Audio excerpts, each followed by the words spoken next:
ಶ್ರೀಗುರುಭ್ಯೋ ನಮಃ ಪರಮಗುರುಭ್ಯೋ ನಮಃ ಶ್ರೀಮದಾನಂದತೀರ್ಥಭಗವತ್ಪಾದಾಚಾರ್ಯಗುರುಭ್ಯೋ ನಮಃ ಜಯತ್ಯಜೋ ಖಂಡಗುಣೋರುಮಂಡಲಃ ಸದೋದಿತೋ ಜ್ಞಾನಮರೀಚಿಮಾಲಿ ಸ್ವಭಕ್ತಹಾರ್ದೋಚ್ಯತಮೋ ನಿಹಂತ ವ್ಯಾಸಾವತಾರೋ ಹರಿರಾತ್ಮಭಾಸ್ಕರಃ ಜಯತಿ ಹರಿರಚಿಂತ್ಯಃ ಸರ್ವದೇವೈಕವಂದ್ಯಃ ಪರಮಗುರುರಭೀಷ್ಟಾವಾಪ್ತಿದಃ ಸಜ್ಜನಾನಾಂ ನಿಖಿಲಗುಣಗಣಾರ್ಣೋ ನಿತ್ಯನಿರ್ಮುಕ್ತದೋಷಃ ಸರಸಿಜನಯನೋऽಸೌ ಶ್ರೀಪತಿರ್ಮಾನದೋ ನಃ ಅಭ್ರಮಂ ಭಂಗರಹಿತಂ ಅಜಡಂ ವಿಮಲಂ ಸದಾ ಆನಂದತೀರ್ಥಮತುಲಂ ಭಜೆ ತಾಪತ್ರಯಾಪಹಂ.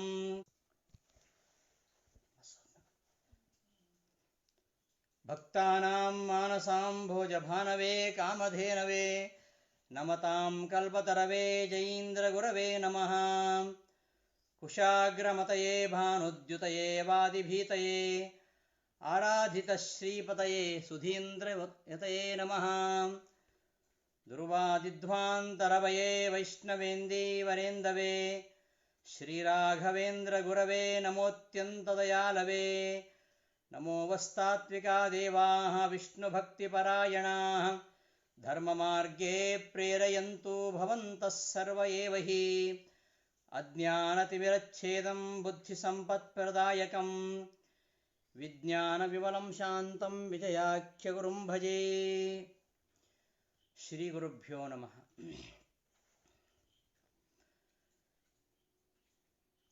ಪ್ರಾತಸ್ಮರಣೀಯರಾಗಿರತಕ್ಕಂತಹ ಶ್ರೀ ಶ್ರೀ ವಿಜಯೀಂದ್ರತೀರ್ಥ ಶ್ರೀಪಾದಂಗಳವರ 406ನೇ ಆರಾಧನಾ ಮಹೋತ್ಸವದ ಅಂಗವಾಗಿ ಆ ಗುರುಗಳ ಸ್ಮರಣೆಯನ್ನು ಮಾಡಲಿಕ್ಕೆ ಅವಕಾಶವನ್ನು ಕಲ್ಪಿಸಿ ಗುರುಗಳ ಸ್ಮರಣೆಯನ್ನು ಮಾಡುವಂತೆ ಆದೇಶವನ್ನು ನೀಡಿದವರು ನಮ್ಮ ಕುಲಗುರುಗಳಾಗಿರ್ತಕ್ಕಂತಹ ಪರಮಪೂಜ್ಯ ಶ್ರೀ ಶ್ರೀ ಸುಬುಧೇಂದ್ರ ತೀರ್ಥ ಶ್ರೀಪಾದಂಗಳವರು. ಅವರ ಚರಣಾರವಿಂದಗಳಿಗೆ ಭಕ್ತಿಪೂರ್ವಕ ಅನಂತ ಶಿರಸಾಷ್ಟಾಂಗ ನಮಸ್ಕಾರಗಳನ್ನು ಸಮರ್ಪಿಸಿ ನನ್ನ ವಿದ್ಯಾಗುರುಗಳಾಗಿರ್ತಕ್ಕಂತಹ ಪ್ರಾತಸ್ಮರಣೀಯರಾದ ಪರಮಪೂಜ್ಯ ಶ್ರೀ ಶ್ರೀ ವಿಶ್ವೇಶತೀರ್ಥ ಶ್ರೀಪಾದಂಗಳವರನ್ನು ಸ್ಮರಿಸ್ತಾ ಈ ಒಂದು ಪರ್ವಕಾಲದಲ್ಲಿ ವಿಜಯೀಂದ್ರ ತೀರ್ಥ ಗುರು ಸಾರ್ವಭೌಮರ ಕುರಿತ ಒಂದೆರಡು ವಚನ ಕುಸುಮಗಳನ್ನು ಅಸ್ಮದಂತರ್ಯಾಮಿ ಆ ಪರಮಾತ್ಮನ ಚರಣ ಸರಸಿರುಹಗಳಿಗೆ ಸಮರ್ಪಿಸಲಿಕ್ಕೆ ಗುರುಗಳ ಆಜ್ಞೆಯನ್ನು ಬೇಡ್ತಾ ಇದ್ದೇನೆ. ಹರಿಕಥಾ ಸುಧಾ ಸಾಹಿತ್ಯ ಸುಧಾ ಸಿಂಚನ ಈ ಒಂದು ಗ್ರೂಪಿನ ಮೂಲಕವಾಗಿ ಗುರುಗಳಾಗಿರ್ತಕ್ಕಂತಹ ಪರಮ ಪೂಜ್ಯರು ಏರ್ಪಡಿಸತಕ್ಕಂತಹ ಈ ಒಂದು ಅದ್ಭುತವಾಗಿರತಕ್ಕಂತಹ ಕಾರ್ಯಕ್ರಮ ಸಂಯೋಜನೆ. ಈ ಪರಿಸ್ಥಿತಿಯಲ್ಲಿ ಪ್ರತಿಯೊಬ್ಬರೂ ಕೂಡ ಅವರವರ ಮನೆಯಲ್ಲಿ ಕುಳಿತುಕೊಂಡು ಭಗವಂತನ ಭಗವದ್ಭಕ್ತರ ಕಥೆಗಳನ್ನು ಗುಣಗಳನ್ನು ಆಲಿಸುವಂತಹ ಒಂದು ಸುಂದರವಾಗಿರತಕ್ಕಂತಹ ವೇದಿಕೆಯನ್ನು ಕಲ್ಪಿಸಿಕೊಟ್ಟು ಈ ಒಂದು ಕಾರ್ಯಕ್ರಮವನ್ನು ಆರಂಭಿಸಿರುವಂಥದ್ದು ಅತ್ಯಂತ ಪ್ರಶಂಸನೀಯ ಅಂತ ಭಾವಿಸ್ತಾ ಗುರುಗಳಿಗೆ ಮತ್ತೊಮ್ಮೆ ಅಭಿನಂದನಾಪೂರ್ವಕ ಪ್ರಣಾಮಗಳನ್ನು ಸಮರ್ಪಿಸಿ ವಿಜಯೀಂದ್ರ ತೀರ್ಥ ಶ್ರೀಪಾದಂಗಳವರ ಸ್ಮರಣೆಯನ್ನು ಗುರುಗಳ ಆದೇಶಾನುಸಾರವಾಗಿ ಮಾಡ್ತಾ ಇದ್ದೇನೆ. ವಿಜಯೀಂದ್ರ ತೀರ್ಥ ಶ್ರೀಪಾದಂಗಳವರ ವ್ಯಕ್ತಿತ್ವ ಅತ್ಯದ್ಭುತವಾಗಿರುವಂಥದ್ದು, ಲೋಕೋತ್ತರವಾಗಿರುವಂಥದ್ದು. ನಮ್ಮ ವಿದ್ಯಾಮಠದಲ್ಲಿ ಜಯ ಎಂಬ ಹೆಸರಿನಿಂದ ಆರಂಭವಾಗ್ತಕ್ಕಂತಹ ಜಯ ಎಂಬ ಹೆಸರಿಂದ ಕೂಡಿರತಕ್ಕಂತಹ ಯತಿಗಳು ಅಂದರೆ ಒಂದು ವಿಜಯೇಂದ್ರ ತೀರ್ಥ ಶ್ರೀಪಾದಂಗಳವರು, ಮತ್ತೊಂದು ಸುಜಯೇಂದ್ರ ತೀರ್ಥ ಶ್ರೀಪಾದಂಗಳವರು. ಇಂತಹ ಜಯ ಆ ಗುರುಗಳು ಮಾಡಿದಂತಹ ಒಂದು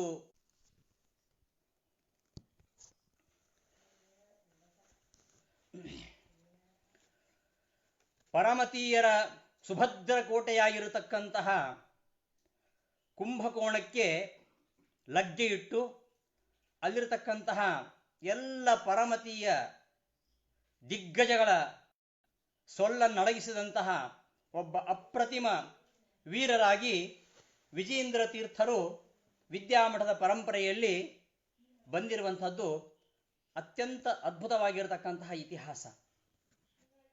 ವಿಜೇಂದ್ರ ತೀರ್ಥ ಶ್ರೀಪಾದಂಗಳವರು ದ್ವೈತ ಸಾರಸ್ವತ ಲೋಕಕ್ಕೆ ಕೊಟ್ಟಂತಹ ಕೊಡುಗೆ ಅಪಾರವಾಗಿರುವಂಥದ್ದು. ನೂರಾರು ಗ್ರಂಥಗಳ ರಚನೆಯನ್ನು ಮಾಡಿದ್ದಾರೆ. ದ್ವೈತ ವೇದಾಂತ ಪರಂಪರೆಯಲ್ಲಿ ಶತಾಧಿಕ ಗ್ರಂಥ ಪ್ರಣೇತರು ಇಬ್ಬರು ಮಾತ್ರ. ಮೊದಲನೆಯದು ಆಚಾರ್ಯ ಮಧ್ವರು. ಆಚಾರ್ಯ ಮಧ್ವರ ಪರಂಪರೆಯಲ್ಲಿ ಬಂದಂತಹ ವಿಜೇಂದ್ರ ತೀರ್ಥರು ಶ್ರೀಮದಾಚಾರ್ಯರ ದಾರಿಯನ್ನೇ ತುಳಿದವರು. ಆಚಾರ್ಯ ಮಧ್ವಾಚಾರ್ಯರ ಕೃತಿಗಳು 37 ಎಂಬ ಪ್ರತೀತಿ ಇದೆ. ಆದರೆ 37 ಕೃತಿಗಳು ನಮಗೆ ಉಪಲಬ್ಧವಾಗಿರುವಂಥದ್ದು. ಆದರೆ ಮಧ್ವಜೀವನ ಅವಲೋಕಿಸಿದಾಗ, ಅಣುಮಧ್ವಜೀವನ ಅವಲೋಕಿಸಿದಾಗ ಆಚಾರ್ಯರು ಕೇವಲ 37 ಗ್ರಂಥಗಳನ್ನು ರಚನೆ ಮಾಡಿದವರಲ್ಲ, ನೂರಾರು ಗ್ರಂಥಗಳ ರಚನೆಯನ್ನು ಮಾಡಿದ್ದಾರೆ ಎಂಬ ಅಂಶ ನಮ್ಮ ಗಮನಕ್ಕೆ ಬರುತ್ತೆ. ಸುಮಧ್ವಜದ 15ನೆಯ ಸರ್ಗದಲ್ಲಿ ಶ್ರೀಮದಾಚಾರ್ಯರ ತ್ರಿವಿಕ್ರ ಪಂಡಿತಾಚಾರ್ಯರ ಒಂದು ಸಂಭಾಷಣೆಯಲ್ಲಿ ಧ್ವನಿತವಾಗತಕ್ಕಂತಹ ವಿಷಯ ಇದು. ಅಷ್ಟು ಮಾತ್ರ ಅಲ್ಲ, ಆಚಾರ್ಯ ಮಧ್ವರ ಚರಿತ್ರೆಗೆ ಒಂದು ಖಚಿತವಾಗಿರತಕ್ಕಂತಹ ದಾಖಲೆಯನ್ನು ಕೊಡತಕ್ಕಂತಹ ನಾರಾಯಣ ಪಂಡಿತಾಚಾರ್ಯರ ಸುಮಧ್ವಿಜಯ ಹಾಗೂ ಅಣುಮಧ್ವಿಜಯ, ಈ ಎರಡು ಐತಿಹಾಸಿಕವಾಗಿರತಕ್ಕಂತಹ ದಾಖಲೆಗಳು. ಅಣುಮಧ್ವಿಜಯದಲ್ಲಿ ಕೂಡ ಶತಗ್ರಂಥಗಳ ಕರ್ತ ಎಂಬುದಾಗಿ ನಾರಾಯಣ ಪಂಡಿತಾಚಾರ್ಯ ಹೇಳ್ತಾರೆ. ಹಾಗೆ ಆಚಾರ್ಯ ಮಧ್ವರು 100 ಗ್ರಂಥಗಳನ್ನು ರಚನೆ ಮಾಡಿದ್ದಾರೆ ಎಂಬ ಅಂಶ ನಮಗೆ ತಿಳಿದು ಬರುತ್ತೆ. ಅದೇ ದಾರಿಯಲ್ಲಿ ಸಾಗಿದಂತಹ ನಮ್ಮ ವಿದ್ಯಾಮಠದ ಪರಂಪರೆಯಲ್ಲಿ ಬಂದಿರತಕ್ಕಂತಹ ಅದ್ವಿತೀಯ ಅಪ್ರತಿಮರಾಗಿರ್ತಕ್ಕಂಥವರು 104 ಕೃತಿಗಳನ್ನು ರಚನೆ ಮಾಡಿದ್ದಾರೆ. ಅದಕ್ಕೂ ಹೆಚ್ಚು ಇರಬಹುದು. ಆದರೆ ಇವತ್ತು ನಮ್ಮ ಮಠದ ದಾಖಲೆಯ ಪ್ರಕಾರ 104 ಗ್ರಂಥಗಳು. ವಾದೀಂದ್ರ ತೀರ್ಥ ಶ್ರೀಪಾದಂಗಳವರು ತಮ್ಮ ಗುರುಗಣ ಸ್ತವನದಲ್ಲಿ ಚತುರಧಿಕ ಶತಗ್ರಂಥ ಪ್ರಣೇತ ಅಂತ ಹೇಳ್ತಾರೆ. ಹಾಗಾಗಿ 104 ಗ್ರಂಥಗಳನ್ನು ರಚನೆ ಮಾಡಿದ್ದಾರೆ. ಯಾಕೆ 104 ಗ್ರಂಥಗಳನ್ನು ರಚನೆ ಮಾಡಿದರು? ವಿಜೇಂದ್ರಿತ ಶ್ರೀಪಾದಂಗಳವರೊಂದಿಗೆ 12 ವರ್ಷಗಳ ಕಾಲ ಅದ್ಭುತವಾಗಿ ಒಂದು ಚಿಂತನ ಮಂಥನ ಮಾಡಿದಂತಹ ಅದ್ಭುತವಾಗಿರತಕ್ಕಂತಹ ವ್ಯಕ್ತಿ. ಅದ್ವೈತ ವೇದಾಂತ ಪರಂಪರೆಯಲ್ಲಿ ಅದ್ವೈತ ದರ್ಶನಕ್ಕೆ ಆಧಾರ ಸ್ತಂಭವ ಎನ್ನುವಂತೆ ಇರತಕ್ಕಂತಹ ಅಪ್ಪಯ್ಯ ದೀಕ್ಷಿತರು. ಅಪ್ಪಯ್ಯ ದೀಕ್ಷಿತರು ದ್ವೈತ ಮತವನ್ನು ಖಂಡನೆ ಮಾಡ್ತಾ 100 ಗ್ರಂಥಗಳನ್ನು ರಚನೆ ಮಾಡಿದರು. ಅದಕ್ಕೆ ಕಡಿಮೆ ಇಲ್ಲದ ಖಂಡನೆ ಮಾಡಿ ವಿಜೇಂದ್ರ ತೀರ್ಥ ಶ್ರೀಪಾದಂಗಳವರು 104 ಕೃತಿಗಳನ್ನು ರಚನೆ ಮಾಡಿದ್ದಾರೆ. ಒಂದೊಂದು ಕೃತಿಯು ಅತ್ಯದ್ಭುತವಾಗಿರುವಂಥದ್ದು.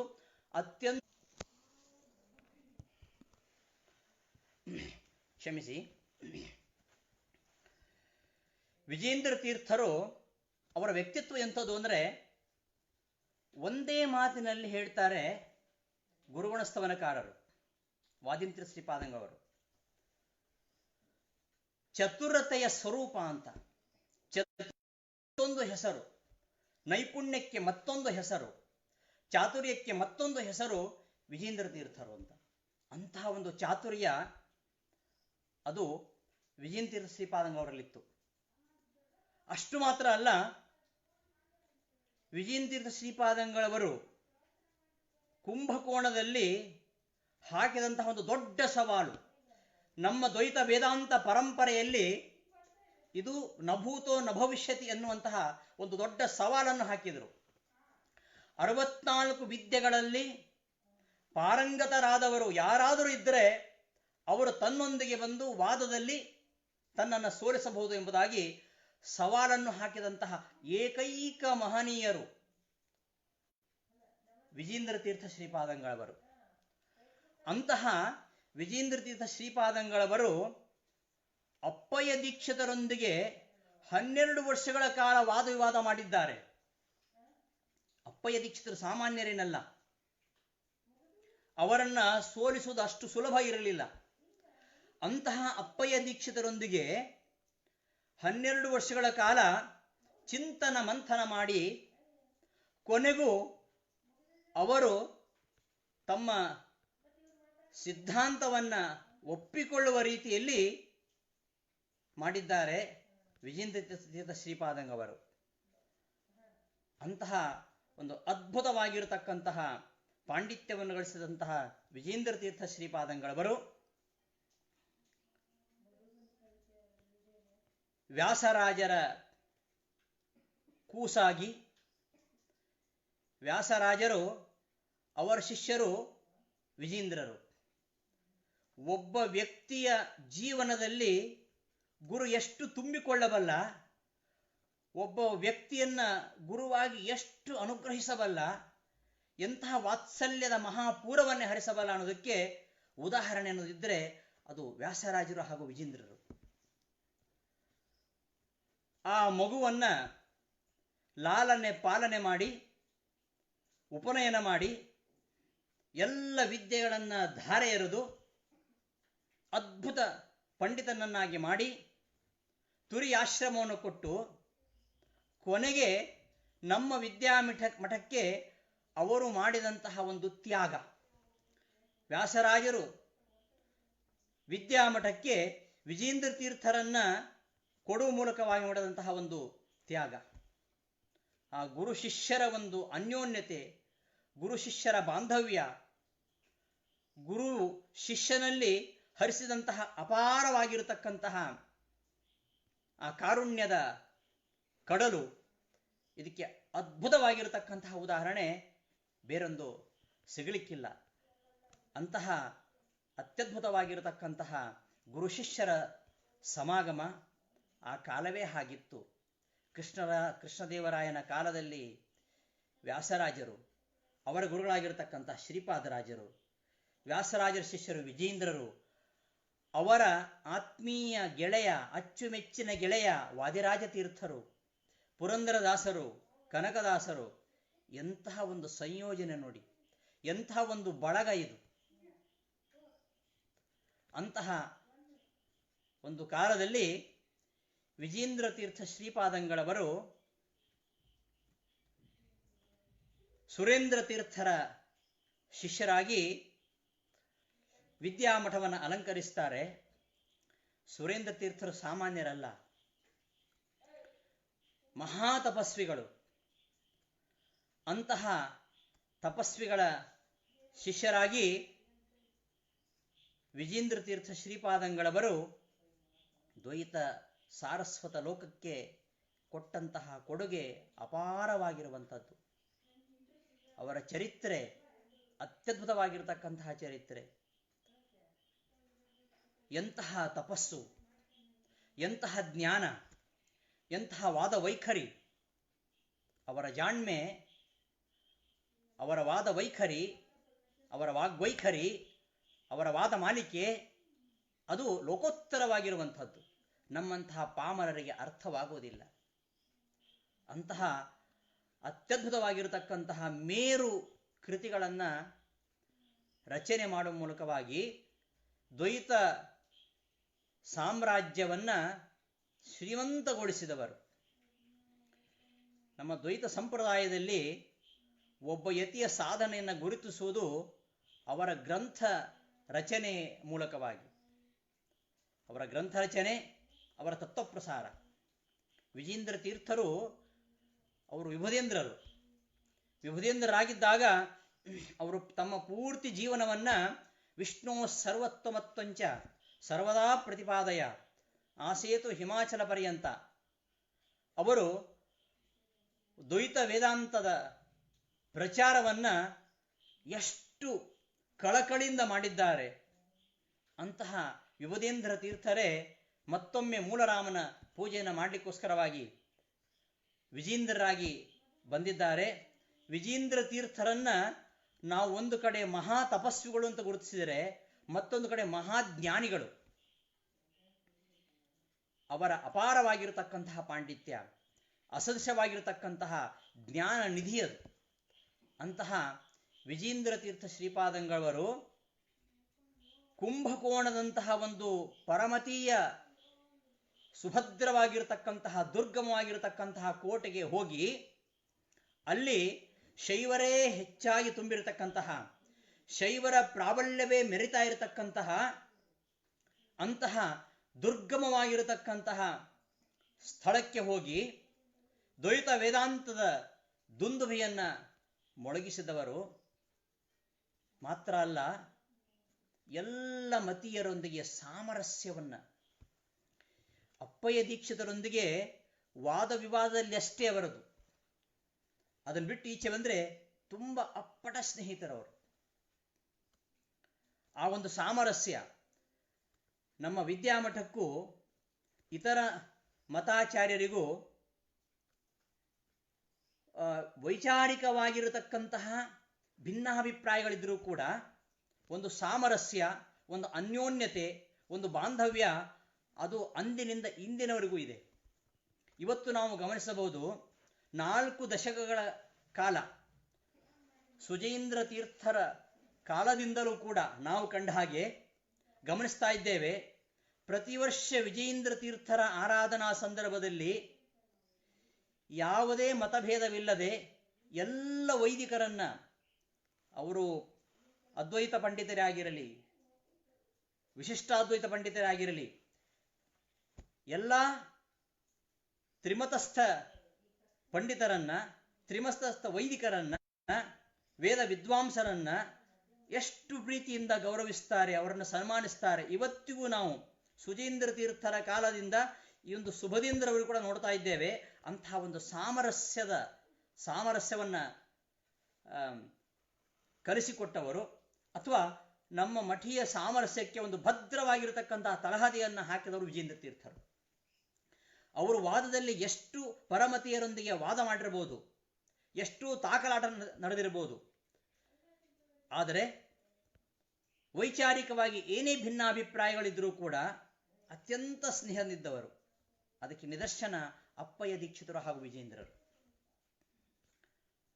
ಕೊನೆಗೆ ಅಪ್ಪಯ್ಯ ದೀಕ್ಷಿತರು ದ್ವೈತ ಮತವನ್ನು ಸ್ವೀಕರಿಸಿ ಮತಾಂತರ ಮಾಡುವ ಇಚ್ಛೆ ವ್ಯಕ್ತಪಡಿಸ್ತಾರೆ. ವಿಜೇಂದ್ರರು ನಿರಾಕರಿಸ್ತಾರೆ ಅದನ್ನು. ನಮಗೂ ನಿಮಗೂ ವಿಚಾರದಲ್ಲಿ ಅಷ್ಟೇ ಭಿನ್ನಾಭಿಪ್ರಾಯ, ಆದರೆ ನೀವು ನಿಮ್ಮ ಧರ್ಮದಲ್ಲೇ ಇರಬೇಕು ಅಂತ. ಅಷ್ಟು ಒಂದು ಅಪ್ಪಯ್ಯ ದೀಕ್ಷಿತರು ಸನಿಹದ ಸ್ನೇಹಿತರಾಗಿದ್ದರು. ಆ ಮೂಲಕವಾಗಿ ಇವತ್ತಿಗೂ ವಿಜೇಂದ್ರ ತೀರ್ಥರ ಆರಾಧನಾ ಸಂದರ್ಭದಲ್ಲಿ, ಅದು ಕುಂಭಕೋಣದಲ್ಲಿ ಇರಬಹುದು, ಎಲ್ಲೇ ಇರಬಹುದು, ನಮ್ಮ ವಿದ್ಯಾಮಠದ ಯಾವುದೇ ಆರಾಧನೆಗಳಿದೆ ನೋಡಿ, ನೀವು ತ್ರಿಮತಸ್ಥರನ್ನು ಕೂಡ, ತ್ರಿಮತಸ್ಥ ವೈದಿಕರನ್ನು ಕೂಡ ಸನ್ಮಾನಿಸುವಂಥದ್ದು, ಗೌರವಿಸುವಂಥದ್ದು ನಾವು ಕಾಣ್ತಾ ಇದ್ದೇವೆ. ಈ ಒಂದು ಪರಂಪರೆಯನ್ನ, ಈ ಒಂದು ಹಿತಕರವಾಗಿರತಕ್ಕಂತಹ ಪರಂಪರೆಯನ್ನ, ಈ ಸಾಮರಸ್ಯದ ಒಂದು ಪರಂಪರೆಗೆ ಬುನಾದಿಯನ್ನು ಹಾಕಿದವರು ವಿಜೇಂದ್ರ ತೀರ್ಥ ಶ್ರೀಪಾದಂಗಳವರು. ಆದ್ದರಿಂದ ವಿಜೇಂದ್ರ ಕೂಡ ಬರೀ ಅವರು ವಾದ ಪ್ರತಿವಾದ ಮಾಡಿದರು, ಅವರು ದ್ವೈತ ಮತ ಬಿಟ್ಟು ಬೇರೆ ಮತವನ್ನು ಸಹಿಸಲಿಲ್ಲ ಎಂಬ ದೃಷ್ಟಿಯಿಂದ ನಾವು ನೋಡಬಾರದು. ವೈಚಾರಿಕವಾಗಿ ಎಷ್ಟು ನಮ್ಮಲ್ಲಿ ಭಿನ್ನಾಭಿಪ್ರಾಯ ಇದ್ರೂ ಕೂಡ ಎಲ್ಲ ವೈದಿಕರನ್ನು ಕೂಡ ಅತ್ಯಂತ ಸಹೃದಯತೆಯಿಂದ, ಸ್ನೇಹದಿಂದ ಅಂತಹ ಒಂದು ಅದ್ಭುತವಾಗಿರತಕ್ಕಂತಹ ವ್ಯಕ್ತಿತ್ವ ವಿಜೇಂದ್ರ ತೀರ್ಥ ಶ್ರೀಪಾದಂಗಳವರದ್ದು. ಅಂತಹ ವಿಜೇಂದ್ರ ತೀರ್ಥ ಶ್ರೀಪಾದಂಗಳವರ ಬಗ್ಗೆ ನಾವು ಮಾತನಾಡಲು ಯೋಗ್ಯರೇ ಅಲ್ಲ. ಅವರ ನಾಮೋಚ್ಚಾರಣೆ ಮಾಡ್ತಾ ಇದ್ದೀವಿ ಅಂದರೆ ಇದು ನಮ್ಮ ಎಷ್ಟೋ ಜನ್ಮಗಳ ಸುಕೃತ. ಅವರ ಕೃತಿಗಳನ್ನು ಅಧ್ಯಯನ ಮಾಡತಕ್ಕಂತಹ ಯೋಗ್ಯತೆ ನಾವಿನ್ನು ಗಳಿಸಬೇಕಷ್ಟೆ. ಅಂತಹ ಪರಮೋಚ್ಚ ಸ್ಥಾನದಲ್ಲಿರತಕ್ಕಂತಹ ಗ್ರಂಥಗಳು ವಿಜೇಂದ್ರ ತೀರ್ಥರ ಗ್ರಂಥಗಳು. ಅಂತಹ ಗ್ರಂಥಗಳ ಬಗ್ಗೆ ನಾವು ಮಾತಾಡ್ತೇವೆ ಅಂದರೆ ಅದು ಸಾಹಸ ಆದೀತು, ಹುಚ್ಚು ಸಾಹಸ ಆದೀತು. ಈ ಸಂದರ್ಭದಲ್ಲಿ ಅಂತಹ ಗುರುಗಳ ಸ್ಮರಣೆ ಮಾಡಿದರೆ ನಮಗೆ ಒಳ್ಳೆಯದಾಗತ್ತೆ. ಗಮನ ಅಸನ ಸಂಕಥಾದಿ ಲೀಲಾಹ ಸ್ಮೃತಿ ಮಾರ್ಗೇಣ ಭವಾಪವರ್ಗದ ಹತ್ರೀಹಿ ಎಂಬುದಾಗಿ ಮಧ್ವಿಜಯಲ್ಲಿ ನಾರಾಯಣ ಪಂಡಿತಾಚಾರ್ಯರು ಹೇಳ್ತಾರೆ. ಅಂತಹ ಮಹಾಮಹಿಮರ ನಡೆನುಡಿಗಳು, ಅವರ ಚಲನ ವನನಗಳನ್ನು, ಇವುಗಳನ್ನು ಸಂಸ್ಮರಣೆ ಮಾಡಿಕೊಂಡ್ರೆ ಸ್ವಲ್ಪ ನಾವು ಜೀವನದಲ್ಲಿ ಉದ್ಧಾರ ಆಗ್ತೇವೆ. ಆ ಭಗವಂತನ ಅನುಗ್ರಹಕ್ಕೆ ಪಾತ್ರರಾಗುವ, ಆ ಭಗವಂತನ ಬಗ್ಗೆ ಒಂದು 2 ಅಕ್ಷರಗಳನ್ನು ತಿಳಿದುಕೊಳ್ತಕ್ಕಂತಹ ಯೋಗ್ಯತೆಯನ್ನು ಗಳಿಸ್ತೀವೋ ಏನೋ ಎಂಬ ದೃಷ್ಟಿಯಿಂದ ಆ ವಿಜೇಂದ್ರರ ಸಂಸ್ಮರಣೆ ಮಾಡಬೇಕೆಂಬ ಅಭಿಪ್ರಾಯದಿಂದ ಗುರುಗಳ ಆದೇಶದ ಮೇರೆಗೆ 4 ಮಾತುಗಳನ್ನು ಆಡಲಿಕ್ಕೆ ಹೊರಟಿದ್ದೇನೆ. ವಿಜೇಂದ್ರ ತೀರ್ಥ ಶ್ರೀಪಾದಂಗಳವರು ಅನೇಕ ಗ್ರಂಥಗಳನ್ನು ರಚನೆ ಮಾಡಿದ್ದಾರೆ ಪ್ರಸ್ಥಾನತ್ರಯಗಳಿಗೆ. ನನಗೆ ಗುರುಗಳು ಆದೇಶ ಮಾಡಿರತಕ್ಕಂತಹ ವಿಷಯ ಸ್ತೋತ್ರ. ಸ್ತೋತ್ರ ಸಾಹಿತ್ಯದ ಬಗ್ಗೆ ಮಾತನಾಡುವಾಗ ನಾವು 1-2 ವಿಚಾರಗಳನ್ನು ಹೇಳಲೇಬೇಕು. ನಮ್ಮ ವಿದ್ಯಾಮಠಕ್ಕೂ ಸ್ತೋತ್ರ ಸಾಹಿತ್ಯಕ್ಕೂ ಒಂದು ಬಿಡಿಸಲಾರದ ನಂಟಿದೆ. ಅಥವಾ ಸ್ತೋತ್ರ ವಾಂಗ್ಮಯ ಪ್ರಪಂಚಕ್ಕೆ ಒಂದು ನಿರತಿಶಯವಾದ, ಅನುಪಮವಾದ ಒಂದು ಕೊಡುಗೆಯನ್ನು ವಿದ್ಯಾಮಠ ಕೊಟ್ಟಿರೋದನ್ನು ನಾವು ಕಾಣ್ತೇವೆ. ದ್ವೈತ ಸಾರಸ್ವತ ಪ್ರಪಂಚದಲ್ಲಿ ಅನೇಕ ಸಾಹಿತ್ಯ ಪ್ರಕಾರಗಳಿವೆ. ಅದರಲ್ಲಿ ಸ್ತೋತ್ರ ಸಾಹಿತ್ಯವು ಒಂದು. ಸ್ತೋತ್ರ ಅಂದರೆ ಸ್ತುತಿ ಮಾಡುವಂಥದ್ದು, ಶ್ಲಾಘನೆ ಮಾಡುವಂಥದ್ದು, ಕೊಂಡಾಡುವಂಥದ್ದು, ಹೊಗಳುವಂಥದ್ದು, ಅನೇಕ ಅರ್ಥಗಳನ್ನು ನಾವು ಹೇಳ್ತೇವೆ. ವೇದ ಕಾಲದಿಂದಲೂ ಕೂಡ ಈ ಸ್ತೋತ್ರ ಪರಂಪರೆ ನಮ್ಮಲ್ಲಿ ಹರಿದು ಬಂದಿದೆ. ವೇದ ಕಾಲದಲ್ಲಿ, ವೈದಿಕ ಇತಿಹಾಸದಲ್ಲಿ, ವೈದಿಕ ಸಾಹಿತ್ಯದಲ್ಲಿ, ಆಮೇಲೆ ಆಗಮಗಳಲ್ಲಿ, ವೇದವ್ಯಾಸರ ಪುರಾಣಗಳಲ್ಲಿ ಅನೇಕ ಸ್ತೋತ್ರಗಳನ್ನು ನಾವು ನೋಡ್ತೇವೆ. ಧೃತಿವಾಮನ ಸ್ತೋತ್ರ, ಜತಂತೆ ಸ್ತೋತ್ರ, ಬ್ರಹ್ಮಪಾರ ಸ್ತೋತ್ರ, ನಾರಾಯಣ ವರ್ಮ, ವಿಷ್ಣು ಸಹಸ್ರನಾಮ ಸ್ತೋತ್ರ, ಮಾಧವಸ್ತವರಾಜ, ಎಷ್ಟು ಸ್ತೋತ್ರಗಳು! ಈ ಎಲ್ಲ ಸ್ತೋತ್ರಗಳನ್ನು ನಾವು ಪಾರಾಯಣ ಮಾಡ್ತೇವೆ. ಇಂತಹ ಸ್ತೋತ್ರ ಸಾಹಿತ್ಯಕ್ಕೆ ಅತ್ಯದ್ಭುತವಾಗಿರತಕ್ಕಂತಹ ಕೊಡುಗೆಯನ್ನು ದ್ವೈತ ಪ್ರಪಂಚ, ದ್ವೈತ ಸಾರಸ್ವತ ಲೋಕ ಕೊಟ್ಟಿದೆ. ಶ್ರೀಮದಾಚಾರ್ಯರ 12 ಸ್ತೋತ್ರದಿಂದ ಹಿಡಿದು ನಿರಂತರವಾಗಿ ಅನೂಚಾನವಾಗಿ ಸ್ತೋತ್ರ ಸಾಹಿತ್ಯ ನಮ್ಮ ವಿದ್ಯಾಮಠದಲ್ಲಿ ಹರಿದು ಬಂದದ್ದನ್ನು ನಾವು ಕಾಣ್ತೇವೆ. ಸ್ತೋತ್ರ ಸಾಹಿತ್ಯಕ್ಕೆ ನಮ್ಮ ಮಠ ಕೊಟ್ಟಂತಹ ಕೊಡುಗೆ ಏನು, ಅದರ ಗುಣ ಗಾತ್ರ ಎರಡನ್ನೂ ವಿಚಾರ ಮಾಡಲಿಕ್ಕೆ ಹೊರಟ್ರೆ ನಮಗೆ ಕೆಲವು ಗಂಟೆಗಳು ಸಾಕಾಗುವುದಿಲ್ಲ. ಅಂತಹ ಒಂದು ಅಪೂರ್ವವಾಗಿರತಕ್ಕಂತಹ ಕೊಡುಗೆಯನ್ನು ನಮ್ಮ ಮಠ ಮಾಡಿದೆ. ಅದರಲ್ಲಿ ಬಹಳ ಮುಖ್ಯವಾಗಿ ವಿಜೇಂದ್ರ ತೀರ್ಥ ಶ್ರೀಪಾದಂಗಳವರು ಶಾಸ್ತ್ರಕ್ಕೆ ಸಂಬಂಧಪಟ್ಟಂತಹ ಅನೇಕ ಕೃತಿಗಳನ್ನು ರಚನೆ ಮಾಡಿದ್ದಾರೆ. ಸ್ತೋತ್ರ ಸಾಹಿತ್ಯಕ್ಕೆ ಸಂಬಂಧಪಟ್ಟಂತೆ ಅನೇಕ ಕೃತಿಗಳ ರಚನೆ ಮಾಡಿದ್ದಾರೆ. ಅದರಲ್ಲಿ ಅತ್ಯಂತ ಮಹಿಮೋಪೇತವಾಗಿರತಕ್ಕಂತಹ ಸ್ತೋತ್ರ ನರಸಿಂಹಾಷ್ಟಕ. ಷೋಡಶಬಾಹು ನರಸಿಂಹದೇವರ ಪಾತುಮಾಂ ನಾರಸಿಂಹ ಅಂತ ಪ್ರಾರ್ಥನೆ ಮಾಡತಕ್ಕಂತಹ ನರಸಿಂಹನ ಸ್ತೋತ್ರ, ಇದನ್ನು ವಿಜೇಂದ್ರರು ರಚನೆ ಮಾಡಿದ್ದಾರೆ. ಹಾಗೆಯೇ ಈ ದುರಿತಾಪಹಾರ ಸ್ತೋತ್ರ ಅಂತ ಹೇಳ್ತಾರೆ, ಅದಕ್ಕೆ ಪಾಪ ವಿಮೋಚನ ಸ್ತೋತ್ರ ಅಂತಲೂ ಹೇಳ್ತಾರೆ. ಈ 2 ಸ್ತೋತ್ರಗಳು ವಿಜೇಂದ್ರರು ಮಾಡಿರ್ತಕ್ಕಂತಹ ಒಂದು ಅತ್ಯದ್ಭುತವಾಗಿರತಕ್ಕಂತಹ ಸ್ತೋತ್ರಗಳು. ಅಷ್ಟು ಮಾತ್ರ ಅಲ್ಲ, ನಮ್ಮ ಮಠದ ಪರಂಪರೆಯಲ್ಲಿ ಬಂದಂತಹ ವಿಜೇಂದ್ರ ತೀರ್ಥರ ಶಿಷ್ಯರಾಗಿರತಕ್ಕಂತಹ ಸುಧೀಂದ್ರ ತೀರ್ಥರು, ಇವರು ಮಾಡಿರತಕ್ಕಂತಹ ಸ್ತೋತ್ರ, ಇವರ ಸುಭದ್ರಾ ಪರಿಣಯ ನಾಟಕ ಸುಭದ್ರಾಪರಣೆಯ ನಾಟಕದಲ್ಲಿ ವಿಜೇಂದ್ರ ಗದ್ಯ ಇದೆ. ಎಷ್ಟು ಚಂದ ಇದೆ ಆ ಗದ್ಯ. ವಿಜೇಂದ್ರ ಸ್ತೋತ್ರ ಮಾಡತಕ್ಕಂತಹ ಗದ್ಯ ದೊಡ್ಡ ಸ್ತುತಿಯಾಗಿದೆ. ಮತ್ತೆ ರಾಘವೇಂದ್ರ ಶ್ರೀಪಾದಂಗಳವರು ರಾಮಚಾರಿತ್ರ ಮಂಜರಿ, ಕೃಷ್ಣಚಾರಿತ್ರ ಮಂಜರಿ, ಶ್ರೀಮನ್ ಮಹಾಭಾರತ ತಾತ್ಪರ್ಯನಿರ್ಣಯ ಭಾವಸಂಗ್ರಹ, ಹೀಗೆ ರಾಯರು ಸ್ತೋತ್ರ ರಚನೆ ಮಾಡಿದ್ದಾರೆ. ಅಲ್ಲದೆ ಗುರುಗುಣಸ್ತವನ, ವಾಜೇಂದ್ರ ತೀರ್ಥರ ಗುರುಗುಣಸ್ತವನ, ರಾಘವೇಂದ್ರ ವಿಜಯದಲ್ಲಿ ರಾಯರ ಬಗ್ಗೆ ಬರೆದಿರ್ತಕ್ಕಂಥ ರಾಘವೇಂದ್ರ ವಿಜಯ ಬರತಕ್ಕಂತಹ ದಶಾವತಾರ ಸ್ತವನ, ಅನೇಕ ಸ್ತೋತ್ರಗಳನ್ನು ರಾಯರ ಮಠದ ಯತಿಗಳು, ವಿದ್ವಾಂಸರು ಅನೇಕ ರಚನೆ ಮಾಡಿದ್ದನ್ನು ನಾವು ಈ ಸಮಯದಲ್ಲಿ ಸ್ಮರಿಸ್ಕೊಳ್ಬೇಕು. ಅಂತಹ ವಿದ್ಯಾಮಠಕ್ಕೆ ರಾಘವೇಂದ್ರ ಮಠ ಕೊಟ್ಟಂತಹ ಕೊಡುಗೆ, ವಿಜೇಂದ್ರ ತೀರ್ಥರ ನರಸಿಂಹಾಷ್ಟಕಂದ ಹಿಡಿದು ವಿಜೇಂದ್ರ ತೀರ್ಥರು, ಸುಧೀಂದ್ರರು, ರಾಘವೇಂದ್ರ ಶ್ರೀಪಾದಂಗವರು, ಯೋಗೀಂದ್ರರು, ಸುಮತೀಂದ್ರರು, ವಾದೀಂದ್ರರು, ಅನೇಕ ಯತಿಗಳು, ಅಪ್ಪಣ್ಣಾಚಾರ್ಯ ಮೊದಲಾದ ಗೃಹಸ್ಥರು, ಅದೆಷ್ಟು ವಿದ್ವಾಂಸರು ಸ್ತೋತ್ರ ಸಾಹಿತ್ಯ ರಚನೆ ಮಾಡುವ ಮೂಲಕವಾಗಿ ಸ್ತೋತ್ರ ಸಾಹಿತ್ಯ ರಾಶಿಯನ್ನು ಬೆಳೆಸಿದ್ದಾರೆ ಎಂಬುದನ್ನು ನಾವು ಈ ಸಂದರ್ಭದಲ್ಲಿ ಗಮನಿಸಬಹುದು. ಇಂತಹ ಸ್ತೋತ್ರ ಸಾಹಿತ್ಯದಲ್ಲಿ ಒಂದು ಅದ್ಭುತವಾಗಿರತಕ್ಕಂತಹ ಸ್ತೋತ್ರ ಪಾಪ ವಿಮೋಚನ ಸ್ತೋತ್ರ. ಪಾಪ ವಿಮೋಚನ ಸ್ತೋತ್ರ, ಎಷ್ಟೋ ಪಾಪಗಳನ್ನು ಮಾಡ್ತೇವೆ, ಆ ಎಲ್ಲ ಪಾಪಗಳನ್ನು ಪರಿಹರಿಸುವಂತೆ ಭಗವಂತನಲ್ಲಿ ಪ್ರಾರ್ಥನೆ ಮಾಡುವಂಥದ್ದು. ಯಾರು? ವಿಜೇಂದ್ರ ಮಾಡ್ತಾ ಇರುವುದ?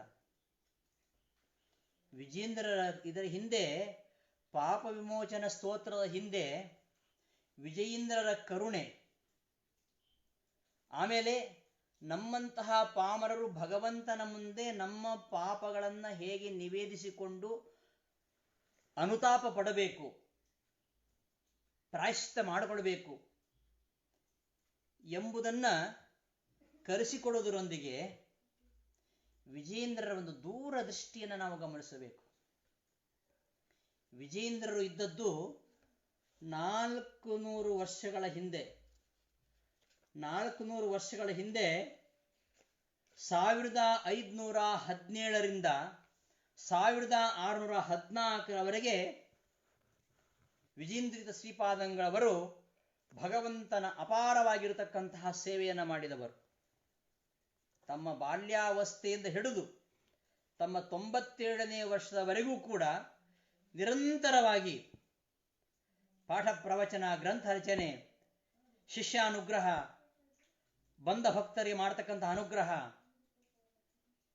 ನಾನಾ ಜನಶ್ಯ ಶುಶ್ರೂಷಾ ಕರ್ತವ್ಯ ಕರೋನ್ಮಿತೆ ಅಂತ ಹೇಳುವಂತೆ ಅನೇಕ ದೀನದಲಿತರ ಶುಶ್ರೂಷೆ, ಅನೇಕ ಭಕ್ತರಿಗೆ ಮಾಡತಕ್ಕಂಥ ಅನುಗ್ರಹ, ಪಾಠ ಪ್ರವಚನ, ಗ್ರಂಥ ರಚನೆ, ಪರವಾದಿಗಳ ಜಯ, ಇದು ನಿರಂತರವಾಗಿ 90ಕ್ಕೂ ಹೆಚ್ಚು ವರ್ಷಗಳ ಕಾಲ ಮಾಡಿದಂತಹ ಒಂದು ಅದ್ಭುತವಾಗಿರತಕ್ಕಂತಹ ಸಾಧನೆ ವಿಜೇಂದ್ರ ತೀರ್ಥ ಶ್ರೀಪಾದಂಗಳವರದು. ಅಷ್ಟು ವರ್ಷಗಳ ಹಿಂದೆ ಇದ್ದವರ ಒಂದು ದೂರದೃಷ್ಟಿಯನ್ನು ನೋಡಿ, ಮುಂದೆ ಇಂತಹ ಜನ ಬರ್ತಾರೆ, ಇವರು ಏನೆಲ್ಲ ಪಾಪ ಮಾಡ್ತಾರೆ, ಪಾಪಗಳ ಪಟ್ಟಿಯನ್ನು ಮಾಡ್ತಾರೆ. ಪಾಪಗಳ ಪಟ್ಟಿ ಮಾಡಲಿಕ್ಕಾಗಲ್ಲ. ಪಾಪಗಳ ಪಟ್ಟಿಯನ್ನು ಎಷ್ಟು ಪಾಪ ಮಾಡ್ತೇವೆ ನಾವು. ನಾವು ಮಾಡತಕ್ಕಂತಹ ಪಾಪಗಳ ಪರಿಹಾರ ಹೇಗೆ, ಆ ಪಾಪಗಳಿಗೆ ಚಿಕಿತ್ಸೆ ಏನು, ಪಾಪ ಪರಿಹಾರ ಮಾಡಿಕೊಳ್ಬೇಕಾದ್ರೆ ನಾವು ಏನು ಮಾಡಬೇಕು? ವಿಷ್ಣು ಪುರಾಣ ಹೇಳುತ್ತೆ, ಕೃತೆ ಪಾಪೇನು ತಾಪೋವೈ ಯಸ್ಯ ಪುಂಸಃ ಪ್ರಜಾಯತೆ ಪ್ರಾಯಶ್ಚಿತ್ತಂತು ತಸ್ಯೋಕ್ತಂ ಹರಿ ಸಂಸ್ಮರಣಂ ಪರಂ. ನಾವು ಮಾಡುವ ತಪ್ಪುಗಳಿಗೆ, ನಾವು ಮಾಡುವ ಅಪರಾಧಗಳಿಗೆ, ನಾವು ಸಾವಿರಾರು ಮಾಡ್ತೇವೆ, ಅಪರಾಧ ಸಹಸ್ರಾಣಿ ಕ್ರಿಯಂತೆ ಅಹರ್ನಿಶಮ್ಮಯ ತಾನಿ ಸರ್ವಾಣಿ ಮೇದೇವ ಕ್ಷಮಸ್ವ ಪುರುಷೋತ್ತಮ. ನಾವೇನೆಲ್ಲ ಪಾಪ ಮಾಡ್ತೇವೆ, ಅವೆಲ್ಲವನ್ನ ನಿವೇದನೆ ಮಾಡುವಂಥದ್ದು ಜಿತಂತೆ ಸ್ತೋತ್ರದಲ್ಲಿ ಬರ್ತದೆ. ಸುಮಾರು 124 ಶ್ಲೋಕಗಳಿವೆ ಜಿತಂತೆ ಸ್ತೋತ್ರದಲ್ಲಿ. ಆ 124 ಶ್ಲೋಕಗಳ ಜಿತಂತೆ ಸ್ತೋತ್ರವನ್ನ ಕುಟ್ಟಿ ಪುಡಿ ಮಾಡಿ ನಮಗೆ ಕೊಡ್ತಾ ಇದ್ದಾರೆ ವಿಜೇಂದ್ರ ತೀರ್ಥ ಶ್ರೀಪಾದಂಗಳವರು. ಬರೀ 27 ಶ್ಲೋಕಗಳ ಮೂಲಕವಾಗಿ ಪಾಪ ಪರಿಹಾರ ಸ್ತೋತ್ರದಲ್ಲಿ, ಪಾಪ ವಿಮೋಚನ ಸ್ತೋತ್ರದಲ್ಲಿ ನಾವು ಎಷ್ಟೇ ಪಾಪ ಮಾಡಿದರೂ ಕೂಡ ಹರಿ ಸಂಸ್ಮರಣೆ, ಅದಕ್ಕೆ ಪ್ರಾಯಶ್ಚಿತ್ತ. ಕೃತೇ ಪಾಪೇ ಅನುತಾಪೋ ವೈ ಯಸ್ಯ ಪುಂಸಃ ಪ್ರಜಾಯತೆ. ನಾವು ಎಷ್ಟೇ ಪಾಪಗಳನ್ನು ಮಾಡಿದರೂ ಕೂಡ ಅನುತಾಪ ಪಟ್ರೆ ಅದೇ ದೊಡ್ಡ ಪ್ರಾಯಶ್ಚಿತ್ತ. ಹೇಗೆ ಅನುತಾಪ ಪಡಬೇಕು? ಹರಿ ಸಂಸ್ಮರಣೆ ಪರಂ ಪ್ರಾಯಶ್ಚಿತ್ತಂ. ನಾವು ಮಾಡಿದ ಪಾಪವನ್ನ ನೀಗಿಸಿಕೊಳ್ಳಿಕ್ಕೆ, ನಾವು ಮಾಡಿದ ಪಾಪಗಳನ್ನು ಪರಿಹರಿಸಿಕೊಳ್ಳಿಕ್ಕೆ ಅದ್ಭುತವಾಗಿರತಕ್ಕಂತಹ ಚಿಕಿತ್ಸೆ, ಅದ್ಭುತವಾಗಿರತಕ್ಕಂತಹ ಪ್ರಾಯಶ್ಚಿತ್ತ ಅದು ಯಾವುದು? ನಮ್ಮ ಪಾಪಗಳೆಂಬ ರೋಗಗಳಿಗೆ ಚಿಕಿತ್ಸೆ, ಟ್ರೀಟ್ಮೆಂಟ್ ಅದು ಯಾವುದು ಅಂದರೆ ವಿಷ್ಣು ಪುರಾಣ ಹೇಳುತ್ತೆ, ಹರಿ ಸಂಸ್ಮರಣಂ ಪರಂ. ಎಷ್ಟೋ ಪಾಪ ಮಾಡ್ತೇವೆ. ಅಪರಾಧ ಸಹಸ್ರಾಣಂ ಸಹಸ್ರಂ ಅಯುತಂ ತಥಾ ಅರ್ಬುದಂ ಚ ಪ್ರಸಂಖ್ಯೇಯಂ ಕರುಣಾಬ್ಧೇ ಕ್ಷಮಸ್ವಮೆ. ಲೆಕ್ಕ ಇಲ್ಲ ನಾವು ಮಾಡ್ತಕ್ಕಂತಹ ಪಾಪ ಕಾರ್ಯಗಳಿಗೆ. ಅವೆಲ್ಲವನ್ನು ಕೂಡ ಆ ಕರುಣಾಳವಾಗಿರತಕ್ಕಂಥ ಕರುಣಾಸಾಗರ ಅಂತಹ ಭಗವಂತ ಕ್ಷಮಿಸಬೇಕು ಅಂತ ಏನು ಜಿತಂತೆ ಸ್ತೋತ್ರದಲ್ಲಿ ಬ್ರಹ್ಮದೇವರು ಹೇಳ್ತಾರೆ, ಪ್ರಾರ್ಥನೆ ಮಾಡ್ತಾರೆ. ಅದೇ ದಾರಿಯಲ್ಲಿ ವಿಜಿಂತಿತ ಶ್ರೀಪಾದಂಗಳವರು ಇದನ್ನು ರಚನೆ ಮಾಡಿದ್ದಾರೆ. ಆದರೆ ಇಲ್ಲಿ ಒಂದು ದೂರದೃಷ್ಟಿ ನಾವು ಗಮನಿಸಬೇಕು. ಮುಂದೆ ಈ ಕಲಿಕಾಲ ಕಾಲಿತ ಗುಣೇ ಧರಾತಲೆ ಸುಜನೋನ ನೂದ ಮಧುನಾಸ್ತಿ ಯೋಗ್ಯದೀಹಿ ಪರತತ್ವ ವರ್ಣನ ಮಯೋಗ್ಯ ತಾವತೆ ನಾನು ಹವ್ಯದಾನಮಿವರಿಂದಿತೆ ಶುನೆ. 13ನೇ ಶತಮಾನದಲ್ಲಿ ಆಚಾರ್ಯ ಹೇಳಿದ ಎಲ್ಲ ಪಾಪಿಗಳೇ ತುಂಬಿದ್ದಾರೆ ಈ ಪ್ರಪಂಚದಲ್ಲಿ. ಕಲಿಕಾಲ ಕಾಲಿತ ಗುಣೇ ಧರಾತಲೆ ಸುಜನೋ ನನೂನ ಮಧುನಾಸ್ತಿ ಯೋಗ್ಯದೀಹಿ. ಸಜ್ಜನರೇ ಇಲ್ಲ, ನಾನು ಹೋಗಿ ಏನ್ ಮಾಡಬೇಕು ಅಂತಾರೆ. ಹಾಗೆ ಆವತ್ತೇ ಹಾಗೆ ಹೇಳಬೇಕಾದ್ರೆ ಇವತ್ತಿನ ಕಾಲಮಾನ ನೋಡಿ, 21ನೇ ಶತಮಾನದಲ್ಲಿ ಎಂಥ ಅನರ್ಥಗಳು, ಅತ್ಯಾಚಾರಗಳು, ದುರಾಚಾರಗಳು, ಎಂತೆಂತಹ ಪಾಪ ಭೂಯಿಷ್ಠವಾಗಿರತಕ್ಕಂತಹ ಪ್ರಪಂಚ ಇದು. ಮುಂದಿನ ಯುವಜನಾಂಗ ಅಥವಾ ಮುಂದಿನ ಜನಾಂಗ ಎಂತೆಂತಹ ಪಾಪಗಳನ್ನು ಮಾಡ್ತಾರೆ, ಅದಕ್ಕೇನು ಚಿಕಿತ್ಸೆ ಎಂಬುದನ್ನ ವಿಜೇಂದ್ರ ತೀರ್ಥ ಶ್ರೀಪಾದಂಗಳವರು 400 ವರ್ಷಗಳ ಮೊದಲೇ ಕಂಡುಕೊಂಡು ಅದನ್ನು ನಮಗೆ ಅವತ್ತೇ ಕೊಟ್ಟಿದ್ದಾರೆ. ಇದು ಅವರ ಕರುಣೆ ಅಲ್ಲವೇ? ಅದು ನಾವು ಆಲೋಚನೆ ಮಾಡಬೇಕು. ನಮಗೆ ತಪ್ಪು ಮಾಡಿದರೆ ಹೇಗೆ ನಿವೇದನೆ ಮಾಡಬೇಕು ಗೊತ್ತಿಲ್ಲ. ಇನ್ನೊಂದು ವಿಷಯ, ತುಂಬಾ ತಪ್ಪು ಮಾಡಿದಂತಹ ವ್ಯಕ್ತಿ ಮುಖ ತೋರಿಸ್ಲಿಕ್ಕಾಗಲ್ಲ. ತುಂಬಾ ತಪ್ಪುಗಳನ್ನ ಮಾಡತಕ್ಕಂಥ ಒಬ್ಬ ಮಗ ತಂದೆ ಮುಂದೆ ಮುಖ ತೋರಿಸ್ಲಿಕ್ಕೆ ತುಂಬಾ ಮುಜುಗರ ಪಟ್ಕೊಳ್ತಾನೆ. ಅಷ್ಟು ಪಾಪ ಮಾಡಿದ್ದಾನೆ, ಅಷ್ಟು ತಪ್ಪು ಮಾಡಿದ್ದಾನೆ. ಹಾಗಿರುವಾಗ ಅಂತಹ ಸ್ಥಾನದಲ್ಲಿ ನಿಂತು ಭಗವಂತನ ಮುಂದೆ ನಿಂತುಕೊಳ್ಳುವ ಮುಖ ಇಲ್ಲ ನಮಗೆ. ಮುಖ ಮುಚ್ಚಿಕೊಂಡು ಓಡಾಡ್ತಕ್ಕಂಥ ಸ್ಥಿತಿ ಬಂದಿದೆ ಇವತ್ತು ನಮಗೆ ಎಲ್ಲರಿಗೂ. ಈ ಕಾಲದಲ್ಲಿ ಮುಖವನ್ನು ಮುಚ್ಚಿಕೊಂಡು ಓಡಾಡುವಂತಹ ಸನ್ನಿವೇಶ. ಅಷ್ಟು ಪಾಪಗಳನ್ನ ಮನುಷ್ಯ ಇವತ್ತು ಮಾಡ್ತಾ ಇದ್ದಾನೆ. ಭಗವಂತನ ಮುಂದೆ ನಮಗೆ ಮುಖ ತೋರಿಸ್ಲಿಕ್ಕೆ ಆಗ್ತಾ ಇಲ್ಲ. ಅದಕ್ಕೆ ನಮ್ಮೆಲ್ಲರ ಪ್ರತಿನಿಧಿಯಾಗಿ ಅವರು ಭಗವಂತನ ಮುಂದೆ ಪಾಪ ನಿವೇದನೆ ಮಾಡ್ತಾ ಇದ್ದಾರೆ. ರಾಘವೇಂದ್ರ ತೀರ್ಥ ಶ್ರೀಪಾದಂಗಳವರು ಕೂಡ ಹಾಗೆ ಮಾಡಿದವರು. ಇಂದು ಏನೇ ಗೋವಿಂದ ಸ್ತೋತ್ರದಲ್ಲಿ ಕೀರ್ತನೆಯಲ್ಲಿ ಅದು ಅವರ ಅಪರಾಧ ಎಣಿಕೆ ಅಲ್ಲದು. ಅವರಂತಹ ತಪ್ಪನ್ನು ಮಾಡಲಿಲ್ಲ. ರಾಘವೇಂದ್ರ ತೀರ್ಥ ಶ್ರೀಪಾದಂಗಳವರಿಗೆ ಬಡತನವಿತ್ತು ಏನೋ ನಿಜ. ಆದರೆ ಬಡತನಕ್ಕೆ ಅವರು ಯಾವತ್ತೂ ಕುಗ್ಗಿದವರಲ್ಲ, ಕುಂದಿದವರಲ್ಲ. ಭಗವಂತ ಸುಖ ಕೊಟ್ಟು ನೋಡ್ತಾನೆ, ಕಷ್ಟ ಕೊಟ್ಟು ನೋಡ್ತಾನೆ. ಆ ಎರಡೂ ಪರೀಕ್ಷೆಯಲ್ಲಿ ಯಶಸ್ವಿಯಾಗಿ ಪಾಸಾದವರು ರಾಯರು. ಅವರಿಗೆ ಯಾವ ಕಷ್ಟ ಇರಲಿಲ್ಲ. ಕಷ್ಟವನ್ನು ಕೂಡ ಭಗವತ್ ಪ್ರಸಾದ ಸ್ವೀಕಾರ ಮಾಡಿದರು. ಕಷ್ಟ ಅಂತ ಅವ್ರು ಹೇಳ್ಕೊಳ್ಳೇ ಇಲ್ಲ. ನಾವು ನಮ್ಮ ಕಷ್ಟಗಳನ್ನು ನಿವೇದಿಸಿಕೊಳ್ಬೇಕು ಹೇಗೆ, ನಾವು ನಮ್ಮ ತಪ್ಪನ್ನು ಹೇಗೆ ಪ್ರಾಯಶ್ಚಿತ್ತ ಮಾಡಿಕೊಳ್ಬೇಕು, ಹೇಗೆ ಭಗವಂತನ ನಿವೇದನೆ ಮಾಡಬೇಕು ಎಂಬುದನ್ನು ತೋರಿಸಿಕೊಟ್ಟವರು ರಾಯರು. ಅಲ್ಲಿ ಈ ನಾವು ಮಾಡಿದ ತಪ್ಪುಗಳನ್ನು ಭಗವಂತನಿಗೆ ಒಪ್ಪಿಸುವ ಈ ಒಂದು ಕ್ರಮ ಏನಿದೆ, ಈ ಒಂದು ಪದ್ಧತಿ ಏನಿದೆ, ಇದಕ್ಕೆ ಒಂದು ಭೂಮಿಕೆ ರಚನೆ ಮಾಡಿದವರು ಬ್ರಹ್ಮದೇವರು ಜಿತಂತ್ಯ ಸ್ತೋತ್ರದಲ್ಲಿ. ಅದೇ ಹಾದಿಯನ್ನು ತುಳಿದವರು ವಿಜಯಂತಿತ ಶ್ರೀಪಾದಂಗಳವರು.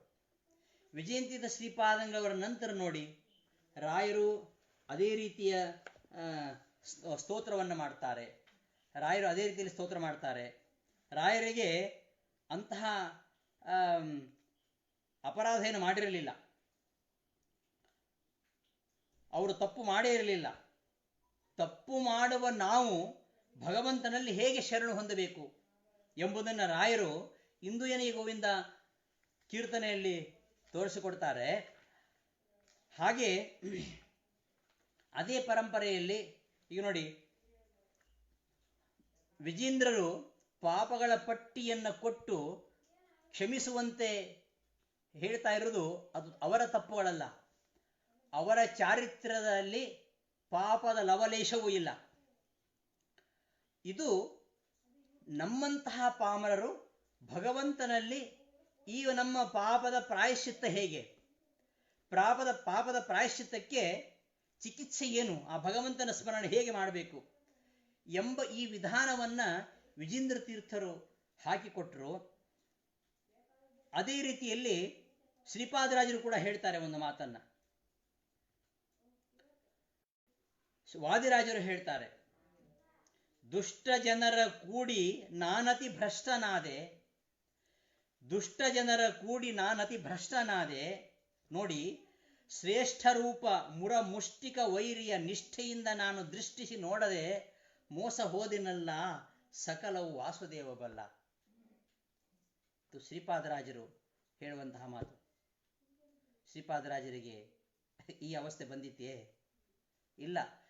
ಅದು ನಾವು ಮಾಡುವ ಪಾಪ, ನಾವು ಭಗವಂತನಲ್ಲಿ ಹೇಗೆ ಅರಿಕೆ ಮಾಡಿಕೊಳ್ಬೇಕು. ವಾದಿರಾಜರು ಹಾಗೆ ಹೇಳ್ತಾರೆ.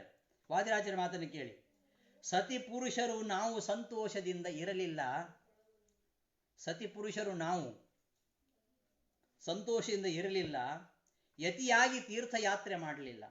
ಅವರು ಯತಿಯಾಗಿದ್ದವರು, 120 ವರ್ಷಗಳ ಕಾಲ ಅಖಂಡ ಸಾಧನೆ ಅವರದು. ತೀರ್ಥಯಾತ್ರೆ, ತೀರ್ಥ ಪ್ರಬಂಧದಲ್ಲಿ ತೀರ್ಥಯಾತ್ರೆ ಮಾಡಿಬಿಟ್ಟಿದ್ದಾರೆ. ಸತಿ ಪುರುಷರು ನಾವು ಸಂತೋಷದಿಂದ ಇರಲಿಲ್ಲ. ಇದೆಲ್ಲ ಸತಿ ಪುರುಷರ ಬಗ್ಗೆ ಹೇಳ್ತಕ್ಕಂತಹ ಮಾತು, ವಾದಿರಾಜರ ಬಗ್ಗೆ ತಮ್ಮ ಬಗ್ಗೆ ಹೇಳ್ಕೊಂಡದ್ದಲ್ಲ. ಶ್ರುತಿ ಪುರಾಣ ಕಿವಿಗೊಟ್ಟು ಕೇಳಲಿಲ್ಲ, ಮೃತವಾಗೋ ಕಾಲ ಬಂತು ಬರಿದೆ ಮುಪ್ಪಾದೆನಲ್ಲ. ನೋಡಿ, ಈ ಅಪರೋಕ್ಷ ಜ್ಞಾನಿಗಳು ಆಡತಕ್ಕಂತಹ ಈ ಉದ್ಗಾರಗಳು, ಇದು ಅವರು ತಾವು ಮಾಡುವ ಅಪರಾಧಗಳ ನಿವೇದನೆ ಅಲ್ಲ. ನಮ್ಮಂತಹ ಪಾಮರರು ಮಾಡುವ ಅಪರಾಧಗಳನ್ನು ಕ್ಷಮಿಸುವಂತೆ ಆ ಭಗವಂತನಲ್ಲಿ ಪ್ರಾರ್ಥನೆ ಮಾಡುವಂಥದ್ದು. ಹೇಗೆ ಅದು ಗೊತ್ತಿಲ್ಲ ನಮಗೆ. ಒಂದು, ನಮಗೆ ಗೊತ್ತಿಲ್ಲ ಹೇಗೆ ನಿವೇದನೆ ಮಾಡಬೇಕು, ನಮಗೆ ಗೊತ್ತಿಲ್ಲ ಒಂದನೇದಾಗಿ. ಎರಡನೇದು, ನಮಗೆ ಮುಖ ಇಲ್ಲ. ಅಷ್ಟು ಪಾಪಗಳನ್ನು ಮಾಡಿದ್ದೇವೆ ನಾವು. ಹೇಗೆ ತೋರಿಸುವುದು? ಪಾಪ ಮಾಡಿದಂತಹ ವ್ಯಕ್ತಿ, ತುಂಬಾ ಕೆಟ್ಟ ಕೆಲಸ ಮಾಡಿದಂತಹ ವ್ಯಕ್ತಿ ಹೇಗೆ ಮುಖ ತೋರಿಸ್ತಾನೆ? ಅವನಿಗೆ ಫೇಸೇ ಇಲ್ಲ ಅಂತ ಹೇಳ್ತಾರೆ. ಹಾಗಾಗಿ ನಮ್ಮೆಲ್ಲರ ಪರವಾಗಿ ನಮ್ಮಂತಹ ಪಾಪಿಗಳು, ನನ್ನಂತಹ ಪಾಪಿ ಇಲ್ಲ ಅಂತ ಹೇಳ್ತಾರೆ ಪಾಪ ವಿಮೋಚನ ಸ್ತೋತ್ರದಲ್ಲಿ. ನನ್ನಂತಹ ಪಾಪಿ ಇಲ್ಲ ಅಂತ ಹೇಳ್ತಾರೆ. ಇದು ಅವರಿಗೆ ಹೊಂದಿಕೊಳ್ಳತಕ್ಕ, ನಮಗೆ ಅನ್ವಯವಾಗತಕ್ಕಂತಹ ಮಾತು, ನಮ್ಮ ಬಗ್ಗೆ ಹೇಳಿದಂತಹ ಮಾತು. ಸಾಧಕನಾದವ ತಾನು ಹೇಗೆ ಆತ್ಮಾವಲೋಕನ ಮಾಡಬೇಕು, ಅದಕ್ಕೆ ಒಂದು ದಾರಿದೀಪ. ಪ್ರತಿದಿನ ನಾವು ಆತ್ಮಾವಲೋಕನ ಮಾಡ್ಕೋಬೇಕು. ಪ್ರತ್ಯಹಂ ಪ್ರತ್ಯವೇಕ್ಷೇತ ಆತ್ಮನಃ ಚರಿತಂ ಸ್ವಯಂ. ಪ್ರತಿದಿನವೂ ನಾವು ಆತ್ಮಾವಲೋಕನ ಮಾಡಿಕೊಳ್ಬೇಕು. ಹಾಗಿರುವಾಗ ಸಾಧಕ, ಸಾಧನೆಯ ದಾರಿಯಲ್ಲಿ ಹೋಗತಕ್ಕಂತಹ ವ್ಯಕ್ತಿ ಹೇಗೆ ಆತ್ಮಾವಲೋಕನ ಮಾಡಬೇಕು ಎಂಬುದಕ್ಕೆ ದಾರಿ ದೀಪವಾಗಿರುವಂಥದ್ದು ಪಾಪ ವಿಮೋಚನ ಸ್ತೋತ್ರ. ಭಕ್ತ ಆರ್ತನಾಗಿದ್ದಾನೆ, ಹೇಗೆ ಭಗವಂತನಲ್ಲಿ ಅವ ಬಗೆಯಾಗಿ ತನ್ನನ್ನು ನಿರೂಪಿಸ್ಕೊಳ್ಬೇಕು, ತನ್ನ ಕಷ್ಟಗಳನ್ನು ತೋಡ್ಕೊಳ್ಬೇಕು, ತನ್ನ ಅಪರಾಧಗಳನ್ನು ಅರಿಕೆ ಮಾಡಿಕೊಳ್ಬೇಕು, ಅದನ್ನು ನಿರೂಪಿಸ್ತಕ್ಕಂಥ ಒಂದು ಶ್ರೇಷ್ಠವಾಗಿರ್ತಕ್ಕಂತಹ ಕೃತಿ. ಅದರ ನಂತರ ಮುಂದೆ ಅನೇಕ ಹರಿದಾಸರು ಕೂಡ ಇದೇ ಪರಂಪರೆಯನ್ನು ಅನುಸರಿಸ್ತಾ ಬಂದರು. ಜಗನ್ನಾಥದಾಸರು ನರಹರಿಯೇ ನಿನ್ನ ನಾಮಸ್ಮರಣೆ ಮಾಡದೆ ನರಕದಲ್ಲಿ ಗುರಿಯಾದೆನೋ ಹರಿಯೇ, ರಮಣ ತವ ಚರಣ ದೊರಕುವುದು ಹ್ಯಾಂಗಿನ್ನು ಪರಮ ಪಾಪಿಷ್ಠ ನಾನು. ಎಷ್ಟು ಅಪರಾಧಗಳ ಪಟ್ಟಿ ಕೊಡ್ತಾರೆ. ಅದ್ಯಾವುದು ಜಗನ್ನಾಥದಾಸರಿಗೆ ಅಪ್ಪಣೆ ಆಗುವಂಥದ್ದಲ್ಲ. ಅದೆಲ್ಲ ಹೀಗೆ ಅನೇಕ ಹರಿದಾಸರು, ಯತಿಗಳು, ಎಷ್ಟು ಜನ ಈ ಒಂದು ಚಿಕಿತ್ಸಾ ವಿಧಾನವನ್ನು ತೋರಿಸಿಕೊಟ್ಟಿದ್ದಾರೆ. ನಾವು ಆಲೋಚನೆ ಮಾಡಬೇಕು. ನಾವು ಮಾಡುವ ತಪ್ಪು ಮಾಡಲು ಲೈಸೆನ್ಸ್ ಅಲ್ಲ, ತಪ್ಪು ಮಾಡಲಿಕ್ಕೆ ಲೈಸೆನ್ಸ್ ಕೊಡ್ತಾ ಇರೋದಲ್ಲ. ತಪ್ಪು ಮಾಡಿದ್ದರೆ ಮಾಡಿದ್ದೇವೆ, ಖಂಡಿತ ಮಾಡ್ತೇವೆ. ಅದನ್ನು ಭಗವಂತನಲ್ಲಿ ಹೇಗೆ ಅರಿಕೆ ಮಾಡಿಕೊಳ್ಬೇಕು, ಹೇಗೆ ಪಶ್ಚಾತ್ತಾಪ ಪಡಬೇಕು, ಅದನ್ನ ಅನೇಕ ಮಹನೀಯರು, ಹರಿದಾಸರು, ಅನೇಕ ಮಹನೀಯರು ಮಾಡಿಕೊಟ್ಟಿದ್ದಾರೆ. ಅಂತಹ ಎಲ್ಲ ಮಹನೀಯರಿಗೂ ಅಗ್ರಗಣ್ಯರಾಗಿ ಈ ಒಂದು ಪರಂಪರೆಗೆ, ಈ ಒಂದು ಚಿಕಿತ್ಸಾ ವಿಧಾನಕ್ಕೆ ನಾವು ಪಾಪ ಮಾಡದಿರ್ಲಿಕ್ಕೆ ಸಾಧ್ಯವೇ ಇಲ್ಲ ಬಿಡಿ. ಜೈನ ದರ್ಶನ ಹೇಳುತ್ತೆ ನಾವು ಪಾಪ ಮಾಡದೇ ಇರಬೇಕು ಅಂತ. ಅವರಲ್ಲಿ ಸಂವರ ನಿರ್ಜರ ಅಂತ ಇದೆ. ಮಾಡಿದ ಪಾಪವನ್ನು ಕಳೆದುಕೊಳ್ಳೋದು, ಇನ್ನು ಮುಂದೆ ಯಾವ ಪಾಪವನ್ನು ಮಾಡದೇ ಇರುವುದು ಅಂತ. ಪಾಪ ಮಾಡದೇ ಇದ್ರೆ ಮೋಕ್ಷವಾಗತ್ತೆ ಅಂತ. ಪಾಪ ಮಾಡದಿರ್ಲಿಕ್ಕೆ ಆಗುವುದಿಲ್ಲ ನಮಗೆ. ಒಂದು ಇರಬೇಕು ಅಂದರೆ ಎಷ್ಟೋ ಪಾಪ ಬರ್ತದೆ. ಹಾಗೆ ಅಸಂಖ್ಯ ಅನಂತ ಪಾಪಗಳನ್ನು ನಾವು ಮಾಡುತ್ತೇವೆ. ಅದೆಲ್ಲದಕ್ಕೂ ಪ್ರಾಯಶ್ಚಿತ್ತ ಏನು? ಆಚಾರ್ಯ ಹೇಳ್ತಾರೆ ಶ್ರೀಕೃಷ್ಣಾಮೃತ ಮಹಾಣವದಲ್ಲಿ, ಸ್ಮರಣಂ ಪುಂಸಾಂ ಪಾಪರಾಶಿ ಮಹಾಚಲಂ ಅಸಂಶಯಂ ದಹತ್ಯಾಶು ತುಲರಾಶಿಮಿವಾನಲಃ. ಹತ್ತಿಯ ರಾಶಿ ಎಷ್ಟು ಬೇಕಾದ್ರೂ ಇಲ್ಲಿ ಹತ್ತಿ, ಬೆಂಕಿ ಅದನ್ನ ಸುಟ್ಟು ಹಾಕ್ತದೆ, ಏನು ಕಷ್ಟ ಇಲ್ಲ. ಹಾಗೆ ಭಗವಂತನ ಸ್ಮರಣೆಯನ್ನು ಮಾಡಿದರೆ ನಮ್ಮ ಪಾಪರಾಶಿ, ಎಷ್ಟು ಪಾಪರಾಶಿ, ಅದು ಬೆಟ್ಟದಷ್ಟಿದೆ. ಬೆಟ್ಟದಂತಿಹ ಪಾಪರಾಶಿಯ ಅಟ್ಟಿ ಕಳಿಸುವ ದೂರಕ್ಕೆ ದುರಿತ ಗಜಸಿಂಹ ಅಂತ ಗುರು ಜಗನ್ನಾಥದಾಸರು ರಾಯರ ಬಗ್ಗೆ ಏನು ಹೇಳ್ತಾರೆ? ದೃಷ್ಟಿಯೆಂಬ ಸುವಜ್ರದಿಂದಲೇ ಬೆಟ್ಟದಂತಹ ಪಾಪರಾಶಿಯ ಅಟ್ಟಿ ಕಳಿಸುವ ದೂರದೇಶಕ್ಕೆ ದುರಿತ ಗಜಸಿಂಹ. ರಾಯರ ನಾಮ ಸ್ಮರಣೆ ಮಾಡಿದರೆ ಎಷ್ಟು ಪಾಪ ಪರಿಹಾರ ಆಗತ್ತೆ. ಅಂತಹ ರಾಯರ ಕೈ ಹಿಡಿದಂತಹ ಭಗವಂತನ ಸ್ಮರಣೆ ಮಾಡಿದರೆ ಪಾಪರಾಶಿ ಎಂಬ ಮಹಾಚಲ, ಅದು ಸಣ್ಣ ಗುಡ್ಡ ಅಲ್ಲದು, ದೊಡ್ಡ ಬೆಟ್ಟ ಅದು ನಮ್ಮ ಪಾಪರಾಶಿ ಮಹಾಚಲ. ಇದನ್ನ ಗೋವಿಂದನ ಸ್ಮರಣೆ ಸರ್ವನಾಶ ಮಾಡಿ ಹಾಕತ್ತೆ. ಹೇಗೆ ಬೆಂಕಿ ಹತ್ತಿಯನ್ನು ಸುಟ್ಟು ಹಾಕ್ತದೋ ಅಂತ. ಸ್ಮರಣಾದೇವ ಕೃಷ್ಣಸ್ಯ ಪಾಪ ಸಂಘಾತ ಪಂಜರಂ ಶತದಾ ಭೇದ ಮಾಯಾತಿ ಗಿರಿಹಿ ವಜ್ರಹತೋ ಯಥ. ಪರ್ವತ ಎಷ್ಟೇ ಗಟ್ಟಿಮುಟ್ಟಾಗಿರಲಿ ಅದನ್ನು ಛಿದ್ರ ಮಾಡಿ ಹಾಕತ್ತೆ. ಇವತ್ತಿನ JCB ನೋಡಿ ಕಡದು ಹಾಕತ್ತೆ. ಆ ಕಾಲದಲ್ಲಿ ಪರ್ವತಗಳನ್ನು ಇಂದ್ರ ವಜ್ರದಿಂದ ಕತ್ತರಿಸಿ ಹಾಕ್ತಾ ಇದ್ದ. ಆ ಗಟ್ಟಿಮುಟ್ಟಾಗಿರತಕ್ಕಂತಹ ಬೆಟ್ಟ ಗುಡ್ಡ ಪರ್ವತಗಳನ್ನು ಹುಡಿ ಮಾಡುವ ಹಾಗೆ ಆ ಭಗವಂತನ ಸ್ಮರಣೆ ನಮ್ಮ ಪಾಪ ಸಂಘಾತ ಪಂಜರ ಬಹಳ ಗಟ್ಟಿಯಾಗಿದೆ. ಅದನ್ನು ಬೇಯಿಸೋದಷ್ಟು ಸುಲಭ ಇಲ್ಲ. ಅಂತಹ ಪಂಜರವನ್ನ ನುಚ್ಚು ಮಾಡತ್ತೆ ಅಂತ ಹೇಳ್ತಾರಲ್ಲ, ನುಚ್ಚು ಮಾಡತ್ತೆ ಭಗವಂತನ ಸ್ಮರಣೆ. ಆದ್ದರಿಂದ ಆ ಭಗವಂತನ ಸ್ಮರಣೆಯನ್ನ ಯಾವಾಗಲೂ ಮಾಡಬೇಕು ಅಂತ ಕೃಷ್ಣಾಮೃತ ಮಹಾರ್ಣವದಲ್ಲಿ ಏನು ಮಧ್ವಾಚಾರ್ಯರು ಹೇಳ್ತಾರೆ. ಅಂತಹ ಭಗವಂತನ ಸ್ಮರಣೆ ನಮ್ಮ ಅಪಾರವಾಗಿರತಕ್ಕಂತಹ ಅಸಂಖ್ಯವಾಗಿರತಕ್ಕಂತಹ ಪಾಪರಾಶಿಯನ್ನ ನಾಶ ಮಾಡುತ್ತೆ ಎಂಬುದಾಗಿ ಏನು ಹೇಳಿದ್ದಾರೆ ಶ್ರೀಮದಾಚಾರ್ಯರು. ಅಂತಹ ನಾವು ಗಳಿಸಿದ ಪಾಪ ರಾಶಿಯ ಒಂದು ನಾಶ ಮಾಡಲಿಕ್ಕೋಸ್ಕರವಾಗಿ ಒಂದು ಉತ್ತಮವಾಗಿರತಕ್ಕಂತಹ ಚಿಕಿತ್ಸೆ ಅದು ಯಾವುದು ಅಂದರೆ ಅದು ಪಾಪ ವಿಮೋಚನ ಸ್ತೋತ್ರ. ಇನ್ನು ಮುಂದೆ 400 ವರ್ಷಗಳು ಕಳೆದ ಮೇಲೆ ಮುಂದೆ ಬರತಕ್ಕಂತಹ ಜನಗಳು ಎಂತೆಂತಹ ಪಾಪ ಮಾಡ್ತಾರೆ, ಆ ಪಾಪಗಳ ಪಟ್ಟಿಯನ್ನು ನಾವು ಇವತ್ತು ಹೇಳಬಾರದು. ಅಷ್ಟು ಪಾಪಗಳು, ಅಷ್ಟು ಅನಾಚಾರ ಅತ್ಯಾಚಾರಗಳು ಇವತ್ತು ನಡೀತಾ ಇದೆ. ಆ ಎಲ್ಲ ಪಾಪಗಳಿಗೆ ಪ್ರಾಯಶ್ಚಿತ್ತ ಹೇಗೆ ಎಂಬುದನ್ನು ಇಲ್ಲಿ ಪಾಪಗಳು ಭಗವಂತ ನಮಗೆ ಉತ್ತಮವಾಗಿರತಕ್ಕಂತಹ ದೇಹವನ್ನು ಕೊಟ್ಟಿದ್ದಾನೆ. ಅವ ಕೊಟ್ಟಂತಹ ದೇಹ, ಅವನು ಕೊಟ್ಟಂತಹ ಇಂದ್ರಿಯಗಳು, ಇದೆಲ್ಲ ಭಗವಂತನ ಆರಾಧನೆಗೆ ಮೀಸಲಾಗಬೇಕು. ಆದರೆ ನಾವು ಬರೀ ಭೋಗ ಜೀವನಕ್ಕಾಗಿ ಈ ಶರೀರವನ್ನು ಬಳಸ್ತಾ ಇದ್ದೇವೆ. ಇಂತಹ ನಮ್ಮ ಶರೀರ ಹೇಗೆ ಭಗವಂತನ ಸೇವೆಗೆ ಮೀಸಲಾಗಬೇಕು, ಭಗವಂತ ಕೊಟ್ಟಂತಹ ಈ ಒಂದು ಅತ್ಯಂತ ಶ್ರೇಷ್ಠವಾಗಿರತಕ್ಕಂತಹ ಮಾನವ ಜನ್ಮ, ದುರ್ಲಭಂ ಭಾರತೇ ಜನ್ಮ, ಅದರಲ್ಲಿಯೂ ವೈಷ್ಣವ ಜನ್ಮ ಪರಮ ದುರ್ಲಭ. ಎಷ್ಟೋ ಜನ್ಮಗಳು ಕಳೆದು ವೈಷ್ಣವ ಜನ್ಮ ಬರ್ತದೆ. ಅದರಲ್ಲಿಯೂ ನಾವು ಮಧ್ವಾಚಾರ್ಯರ ಪರಂಪರೆಯಲ್ಲಿ ಬಂದಿದ್ದೇವೆ ಅಂದರೆ ಎಷ್ಟು ಜನ್ಮ ದಾಟಿದ್ದೇವೆ. ಅದ್ಯಾವುದೋ ಜನ್ಮದಲ್ಲಿ ಮಾಡಿದಂತಹ ಒಂದು ಸುಕೃತದಿಂದ ನಾವು ಮಧ್ವಾಚಾರ್ಯರು ಹಾಕಿಕೊಟ್ಟ ದಾರಿಯಲ್ಲಿ ಈಗಷ್ಟೇ ಪುಟ್ಟ ಹೆಜ್ಜೆ ಇಟ್ಟಿದ್ದೇವೆ. ಅಂತಹ ಈ ಒಂದು ಶರೀರವನ್ನು ನಾವು ಒಳ್ಳೆ ರೀತಿಯಲ್ಲಿ ಉಪಯೋಗಿಸೋದು ಬಿಟ್ಟು ಪಾಪ ಕಾರ್ಯವನ್ನು ಮಾಡ್ತಾ ಇದ್ದೇವೆ. ಹೇಳ್ತಾರೆ ವಿಜೇಂದ್ರರು, ಮಮ ಪಾಪ ಸಮಾನ ಪಾಪಕರ್ತ, ಮಮ ಪಾಪ ಸಮಾನ ಪಾಪಕರ್ತ ಪುರುಷೋ ನಾಸ್ತಿ ನಾಸ್ತಿ ನಾಸ್ತಿ. ನೋಡಿ ಎಂಥ ಉದ್ಗಾರ, ನನ್ನಂತಹ ಪಾಪಿಷ್ಟನೇ ಇಲ್ಲ ಅಂತ.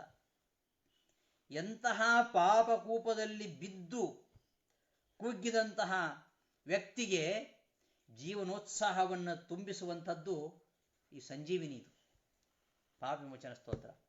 ನನ್ನ ಜೀವನ ಮುಗೀತು, ಹಾಳಾದೆ ನಾನು, ನನ್ನ ಲೈಫೇ ಇಲ್ಲ ನನಗೆ ಅಂತ ನೆಲಕಚ್ಚಿದಂತಹ ವ್ಯಕ್ತಿ ಪಾಪಕೂಪದಲ್ಲಿ ಬಿದ್ದು ನಾನು ಹಾಳಾದೆ ಅಂತ ಸಂಪೂರ್ಣವಾಗಿ ಹತಾಶನಾಗಿರತಕ್ಕಂತಹ ವ್ಯಕ್ತಿ ಆದದ್ದಾಯಿತು, ಇನ್ನಾದರೂ ಒಳ್ಳೆ ಹಾದಿ ಹಿಡಿಯೋ ಪ್ರಾಣಿ ಅಂತ ದಾಸರು ಹೇಳಿದ ಹಾಗೆ ಮತ್ತೆ ಮರು ಜೀವವನ್ನು, ಚೈತನ್ಯವನ್ನು ತುಂಬಿಸ್ತಕ್ಕಂತಹ ಒಂದು ಅದ್ಭುತವಾಗಿರ್ತಕ್ಕಂತಹ ಸಂಜೀವಿನಿಯನ್ನ ದೂರದೃಷ್ಟಿಯಿಂದ ಮುಂದಿನ ಜನಕ್ಕೆ ಇದು ಉಪಕಾರ ಆಗತ್ತೆ ಎಂಬ ದೃಷ್ಟಿಯಿಂದ ವಿಜಯತೀರ್ಥರು ಅವತ್ತು ರಚನೆ ಮಾಡಿದ್ದಾರೆ ಕುಂಭಕೋಣಂದಲ್ಲಿ. ಕುಂಭಕೋಣ ತುಂಬ ಶ್ರೇಷ್ಠವಾಗಿರತಕ್ಕಂತಹ ನಗರ. ಕುಂಭಕೋಣವನ್ನು ವರ್ಣಿಸುವಾಗ ಹೇಳ್ತಾರಲ್ಲಿ, ವಿಜೇಂದ್ರರು ಎಂತಹ ಪ್ರಭಾವವನ್ನು ಬೀರಿದ್ದಾರೆ ಅಲ್ಲಿ. ನಮ್ಮ ವೈದಿಕ ಧರ್ಮವನ್ನು ಎಷ್ಟು ಸುಂದರವಾಗಿ, ಎಷ್ಟು ಸುಭದ್ರವಾಗಿ ಅವರು ಸ್ಥಾಪಿಸಿದ್ದಾರೆ ಅನ್ನೋದಕ್ಕೆ ಅಲ್ಲಿ ರಿಸಲ್ಟ್ ನೋಡಬೇಕು ನಾವು. ವಿಜೇಂದ್ರ ತೀರ್ಥರು ಬಂದ ಮೇಲೆ ನಂತರ ವಿಜೇಂದ್ರ ತೀರ್ಥರ ಶಿಷ್ಯರು ಸುಧೀಂದ್ರ ತೀರ್ಥರು ಇರುವಾಗ ಸುಧೀಂದ್ರ ತೀರ್ಥರನ್ನ ಕಾಣಲಿಕ್ಕೆ ವೆಂಕಟನಾಥಾಚಾರ್ಯರು ಹೋಗ್ತಾರೆ ರಾಘವೇಂದ್ರ ವಿಜಯದಲ್ಲಿ 6ನೇ ಸರ್ಗದಲ್ಲಿ. ಅಂದಿನ ಆ ಕುಂಭಕೋಣದ ಒಂದು ವಾತಾವರಣ, ಆ ಪರಿಸರ ಎಷ್ಟು ಅದ್ಭುತವಾಗಿದೆ ಅದನ್ನು ನಾವು ನಾರಾಯಣಾಚಾರ್ಯ ಮಾತಿನಲ್ಲಿ ಕೇಳಬೇಕು. ಗ್ರಾಮೇ ಗ್ರಾಮೇ ತದ್ಗ್ರಹಾಣಾಂ ಸಹಸ್ರಂ, ಗೇಹೇ ಗೇಹೇ ಪಂಡಿತ ಏವ ಸರ್ವೇ. ಇವತ್ತೆಲ್ಲ ಒಂದು ಮನೆಗೆ ಒಬ್ಬನಾದರೂ ಪಂಡಿತ ಇರಲಿ ಅಂತ ಆಲೋಚನೆ ಮಾಡುವವರು ಇಲ್ಲ ಇವತ್ತು. ಅಟ್ಲೀಸ್ಟ್ ನಮ್ಮ ಮನೆಯಲ್ಲಿ ಒಬ್ಬನಾದರೂ ಪಂಡಿತನಾಗಲಿ ಅಂತ. ಇಲ್ವೇ ಇಲ್ಲ. ಆಗ ವಿಜೇಂದ್ರ ತೀರ್ಥರು ಎಂಥ ಒಂದು ಸನಾತನ ಪರಂಪರೆಯನ್ನ ಮೂಲವಾಗಿ ಕುಂಭಕೋಣದಲ್ಲಿ ಬೆಳೆಸಿದ್ದಾರೆ ಅಂದರೆ, ಪ್ರತಿಯೊಂದು ಹಳ್ಳಿಯಲ್ಲಿಯೂ ಪ್ರತಿಯೊಂದು ಮನೆಯಲ್ಲಿಯೂ ಎಲ್ಲರೂ ಪಂಡಿತರೆ. ಸುಮ್ಮನೆ ಅಲ್ಲ, ಆ ಹಂತಕ್ಕೆ ಬರಬೇಕಾದ್ರೆ ನಾವು ಸಾಧನೆ ಮಾಡೋದೇ ಕಷ್ಟ, ಇನ್ನೊಬ್ಬರ ಹತ್ರ ಮಾಡಿಸೋದು ಮತ್ತೂ ಕಷ್ಟ. ವಿಜೇಂದ್ರ ತೀರ್ಥರ ಒಂದು ಪ್ರಭಾವ, ಅವರ ಮಹಿಮೆ, ಅವರ ಬೋಧನೆ, ಅವರ ಚಿಂತನೆ, ಅವರ ಕಾಳಜಿ, ಅವರ ಸಜ್ಜನ ವಾತ್ಸಲ್ಯ ಅದು ಎಷ್ಟಿತ್ತು, ಸಾಮಾಜಿಕ ಕಳಕಳಿ ಅನ್ನೋದು ಈ ರಿಸಲ್ಟನ್ನು ನೋಡಬೇಕು. ಕಾರ್ಯವನ್ನು ನೋಡಿ ಕಾರಣವನ್ನು ಊಹಿಸಬೇಕು ಅಂತ ಹೇಳ್ತಾರಲ್ಲ, ಆ ರಿಸಲ್ಟ್ ನೋಡಿ, ಆ ಫಲಿತಾಂಶ. ಶೈವರೇ ತುಂಬಿರತಕ್ಕಂತಹ ದೇಶದಲ್ಲಿ, ನಾಸ್ತಿಕ್ಯವೇ ಹರಿದಾಡ್ತಾ ಇರತಕ್ಕಂತಹ ಪ್ರದೇಶದಲ್ಲಿ, ಪರಮತೀಯ ಒಂದು ವಿಷಮ ವಾತಾವರಣದಲ್ಲಿ ಪ್ರತಿಯೊಬ್ಬರೂ ಕೂಡ ಪ್ರತಿಯೊಂದು ಗ್ರಾಮದಲ್ಲಿಯೂ ಪ್ರತಿಯೊಂದು ಊರಿನಲ್ಲಿಯೂ ಪ್ರತಿಯೊಂದು ಮನೆಯಲ್ಲಿಯೂ ಕೂಡ ಪ್ರತಿಯೊಬ್ಬರು ಪಂಡಿತರಾಗಬೇಕಾದ್ರೆ ಅವರು ಎಷ್ಟು ಕಾಳಜಿಯಿಂದ ಆ ಫೀಲ್ಡ್ ವರ್ಕ್ ಮಾಡಿದ್ದಾರೆ, ಹೋಮ್ ವರ್ಕ್ ಮಾಡಿದ್ದಾರೆ, ಇದನ್ನು ಅರ್ಥೈಸ್ಕೊಳ್ಬೇಕು ನಾವು. ಒಂದು ಉತ್ತಮವಾದ ಫಲಿತಾಂಶ ಸುಮ್ಮನೆ ಬರುವುದಿಲ್ಲ. ಕುಂಭಕೋಣಂನಲ್ಲಿ ಮನೆಯಲ್ಲಿಯೂ ಕುಟುಂಬದಲ್ಲಿಯೂ ಹಳ್ಳಿಯಲ್ಲಿಯೂ ಕೂಡ ವಿದ್ವಾಂಸರು ತುಂಬಿದ್ದಾರೆ ಅಂದರೆ ಅದು ಸಣ್ಣ ಸಾಧನೆ ಅಲ್ಲ. ಒಂದು ಮಠಕ್ಕೆ ವಿದ್ವಾಂಸರನ್ನ ಪೋಷಣೆ ಮಾಡುವಂಥದ್ದು, ವಿದ್ವಾಂಸರನ್ನು ಬೆಳೆಸುವಂಥದ್ದು ಕಷ್ಟ ಇದೆ, ಅಷ್ಟು ಸುಲಭದ ಕೆಲಸ ಅಲ್ಲ ಅದು. ಅದನ್ನು ಇವತ್ತು ವಿದ್ಯಾಮಠ ಮಾಡ್ತಾ ಇದೆ. ಅಂತಹ ವಿಜೇಂದ್ರರು ಆ ಕಾಲಕ್ಕೆ ಅದ್ವೈತವೇ ತುಂಬಿದಂತಹ ಕಾಲದಲ್ಲಿ, ಅದ್ವೈತವೇ ಮೆರಿತಾ ಇರತಕ್ಕಂತಹ ಕಾಲದಲ್ಲಿ ಪ್ರತಿ ಮನೆಯಲ್ಲಿಯೂ ಕೂಡ ಪಂಡಿತರು ನಿರ್ಮಾಣ ಆಗುವ ರೀತಿಯಲ್ಲಿ ಗ್ರಾಮೇ ಗ್ರಾಮೇ ಅಧ್ಯಾಪಕ ಜಾತ ಮಾತ್ರ ಗೇಹೇ ಸರ್ವಶಾಸ್ತ್ರಾಗಮಾನಂ ಸಾಯಂ ಪ್ರಾತಃ ಹೋಮ ಧೂಮಾತಿ ನೀಲಂ ರೂಪೋಪೇತಂ ಯತ್ರ ನಿರೂಪಮಭ್ರಂ. ಪ್ರತಿಯೊಂದು ಗ್ರಾಮದಲ್ಲಿಯೂ ಪ್ರತಿಯೊಂದು ಮನೆಯಲ್ಲಿಯೂ ಪ್ರತಿಯೊಬ್ಬರೂ ಶಾಸ್ತ್ರದಲ್ಲಿ ವೇದದಲ್ಲಿ ಅಧ್ಯಾಪಕರಾಗಿದ್ದರಂತೆ. ಅಂತಹ ಒಂದು ಗ್ರೌಂಡ್ ವರ್ಕ್ ಅಂತಾರಲ್ಲ, ಬಹಳ ಭದ್ರವಾದ ತಳಹದಿ ಅದು ವಿಜೇಂದ್ರ ಹಾಕಬೇಕಾದ್ರೆ ಅವರ ಪಾಂಡಿತ್ಯ, ಅವರ ನೈಪುಣ್ಯ, ಅವರ ಚಾತುರ್ಯ, ಅವರ ಸಾಮಾಜಿಕ ಕಳಕಳಿ ಹಾಗೂ ಶಾಸ್ತ್ರದ ಬಗ್ಗೆ ಇರತಕ್ಕಂತಹ ಅಪಾರವಾಗಿರತಕ್ಕಂತಹ ಕಾಳಜಿ, ಅದನ್ನು ಬೆಳೆಸಬೇಕು, ಉಳಿಸಬೇಕು ಎನ್ನುವ ಹಂಬಲ ಎಷ್ಟಿತ್ತು ಎಂಬುದನ್ನು ನಾವು ತಿಳ್ಕೊಳ್ಬೋದು. ಅಂತಹ ವಿಜೇಂದ್ರ ತೀರ್ಥರು ಆ ಕಾಲದಲ್ಲಿ ಪಾಪವಿಮೋಚನ ಸ್ತೋತ್ರ ಮಾಡುವ ಅಗತ್ಯ ಇರಲಿಲ್ಲ. ಯಾಕಂದ್ರೆ ಎಲ್ಲರ ಮನೆಯಲ್ಲಿಯೂ ಕೂಡ ಎಲ್ಲ ವಿದ್ವಾಂಸರೇ, ತಿಳಿದವರು, ಭಗವಂತನ ಆರಾಧನೆ ಮಾಡತಕ್ಕಂಥವರು. ಸಾವಿರಾರು ಪಾಪಗಳ ಪಟ್ಟಿಯನ್ನು ಕೊಡತಕ್ಕಂತಹ ಪಾಪಿಷ್ಟ್ರು ಆಗಿರಲಿಲ್ವೋ ಏನೋ. ಮುಂದೆ 400 ವರ್ಷಗಳು ಕಳೆದ ಮೇಲೆ ಮುಂದೆ ಇಂಥ ಜನ ಬರ್ತಾರೆ, ಅವರು ಭಗವಂತನಲ್ಲಿ ಹೇಗೆ ನಿವೇಶಿಸ್ಕೊಳ್ಬೇಕು, ಅವರಿಗೆ ಮುಖ ಇರುತ್ತಾ, ಹೇಗೆ ಮುಖ ತೋರಿಸ್ತಾರೆ ಅವರು, ಅವರಿಗೆ ಮುಖನೇ ಇಲ್ಲ ಅವರಿಗೆ. ಆದ್ದರಿಂದ ಅವರ ಪರವಾಗಿ ತಾನು ಭಗವಂತನಲ್ಲಿ ನಿವೇದನೆ ಮಾಡತಕ್ಕಂತಹ ಈ ಒಂದು ಪರಿಯನ್ನು ನೋಡಿದರೆ ವಿಜೇಂದ್ರ ತೀರ್ಥರ ಕಾರುಣ್ಯ, ನಮ್ಮ ಮೇಲಿರ್ತಕ್ಕಂತಹ ಒಂದು ಅಪಾರವಾಗಿರ್ತಕ್ಕಂತಹ ವಾತ್ಸಲ್ಯ, ಇದು ನಮಗೆ ಅರ್ಥವಾಗುವುದಿಲ್ಲ. ಅಂತಹ ಅದ್ಭುತವಾಗಿರತಕ್ಕಂತಹ ಕೊಡುಗೆಯನ್ನ, ಅದ್ಭುತವಾಗಿರತಕ್ಕಂತಹ ಪ್ರೀತಿಯನ್ನ, ಅದ್ಭುತವಾಗಿರತಕ್ಕಂತಹ ದ್ವೈತ ಸಾರಸ್ವತ ಕೊಡುಗೆಯನ್ನ ವಿಜೇಂದ್ರ ತೀರ್ಥರು ಕೊಟ್ಟಿರುವುದು ಇದು ನಮ್ಮ ವಿದ್ಯಾಮಠಕ್ಕೆ ಹೆಮ್ಮೆ. ಇದಕ್ಕೆ ನಾವು ಹೆಮ್ಮೆ. ಇಂತಹ ಒಬ್ಬ ಯತಿವರ್ಯರು ನಭೂತೋ ನ ಭವಿಷ್ಯತಿ, ಇನ್ನು ಮುಂದೆ ಬರ್ತಾರಲ್ಲ ಗೊತ್ತಿಲ್ಲ. ಅಂತಹ ಒಬ್ಬ ಅಪ್ರತಿಮ ವೀರ, ಎಂಥವರನ್ನು ಸದೆಬಡಿಯತಕ್ಕಂತಹ, ಯಾವ ವಾದಿಯನ್ನು ಕೂಡ ನಿಗ್ರಹಿಸಿ ಅವರಿಗೆ ತತ್ವವನ್ನು ಮನವರಿಕೆ ಮಾಡತಕ್ಕಂತಹ ಆ ಒಂದು ಚಾತುರ್ಯ ವಿಜೇಂದ್ರರಿಗೆ ಕರಗತವಾಗಿತ್ತು. ಹಾಗಾಗಿ ಒಂದೊಂದು ಮುಖ ಅವರಿಗೆ ಗೊತ್ತಿತ್ತು 64 ವಿದ್ಯೆಗಳು. ಹಾಗೆ ಆ ರೀತಿಯಲ್ಲಿ ವಿಜೇಂದ್ರ ತೀರ್ಥರು ಮಾಡಿದಂತಹ ಒಂದು ಸಾಧನೆ, ಅದರ ಹಿಂದೆ ಇರುವಂಥದ್ದು ಗುರುಗಳು, ವ್ಯಾಸರಾಜರ ಒಂದು ಅವರ ಹಿಂದೆ ಇದ್ದಾರೆ ಅವರು. ಮುಂದೆ ಗುರಿ, ಹಿಂದೆ ಗುರು ಅಂತ ಹೇಳ್ತಾರೆ. ಆ ಗುರುಗಳ ಒಂದು ಬೆಂಬಲ, ಅವರ ಆಶೀರ್ವಾದ, ಅವರ ಕರುಣಾ ಕಟಾಕ್ಷ ಅದು ಅವರಲ್ಲಿ ಇತ್ತು. ಮತ್ತೆ ವಾದಿರಾಜರಂತಹ ಉತ್ತಮ ಸ್ನೇಹಿತರು. ಹಾಗಾಗಿ ವಿಜೇಂದ್ರ ತೀರ್ಥ ಶ್ರೀಪಾದಂಗಳವರು ಒಬ್ಬ ಅದ್ಭುತ ಲೋಕೋತ್ತರವಾಗಿರತಕ್ಕಂತಹ ಯತಿಯಾಗಿ ಅವರು ಇಂದಿಗೂ ಅಜರಾಮರರಾಗಿದ್ದಾರೆ.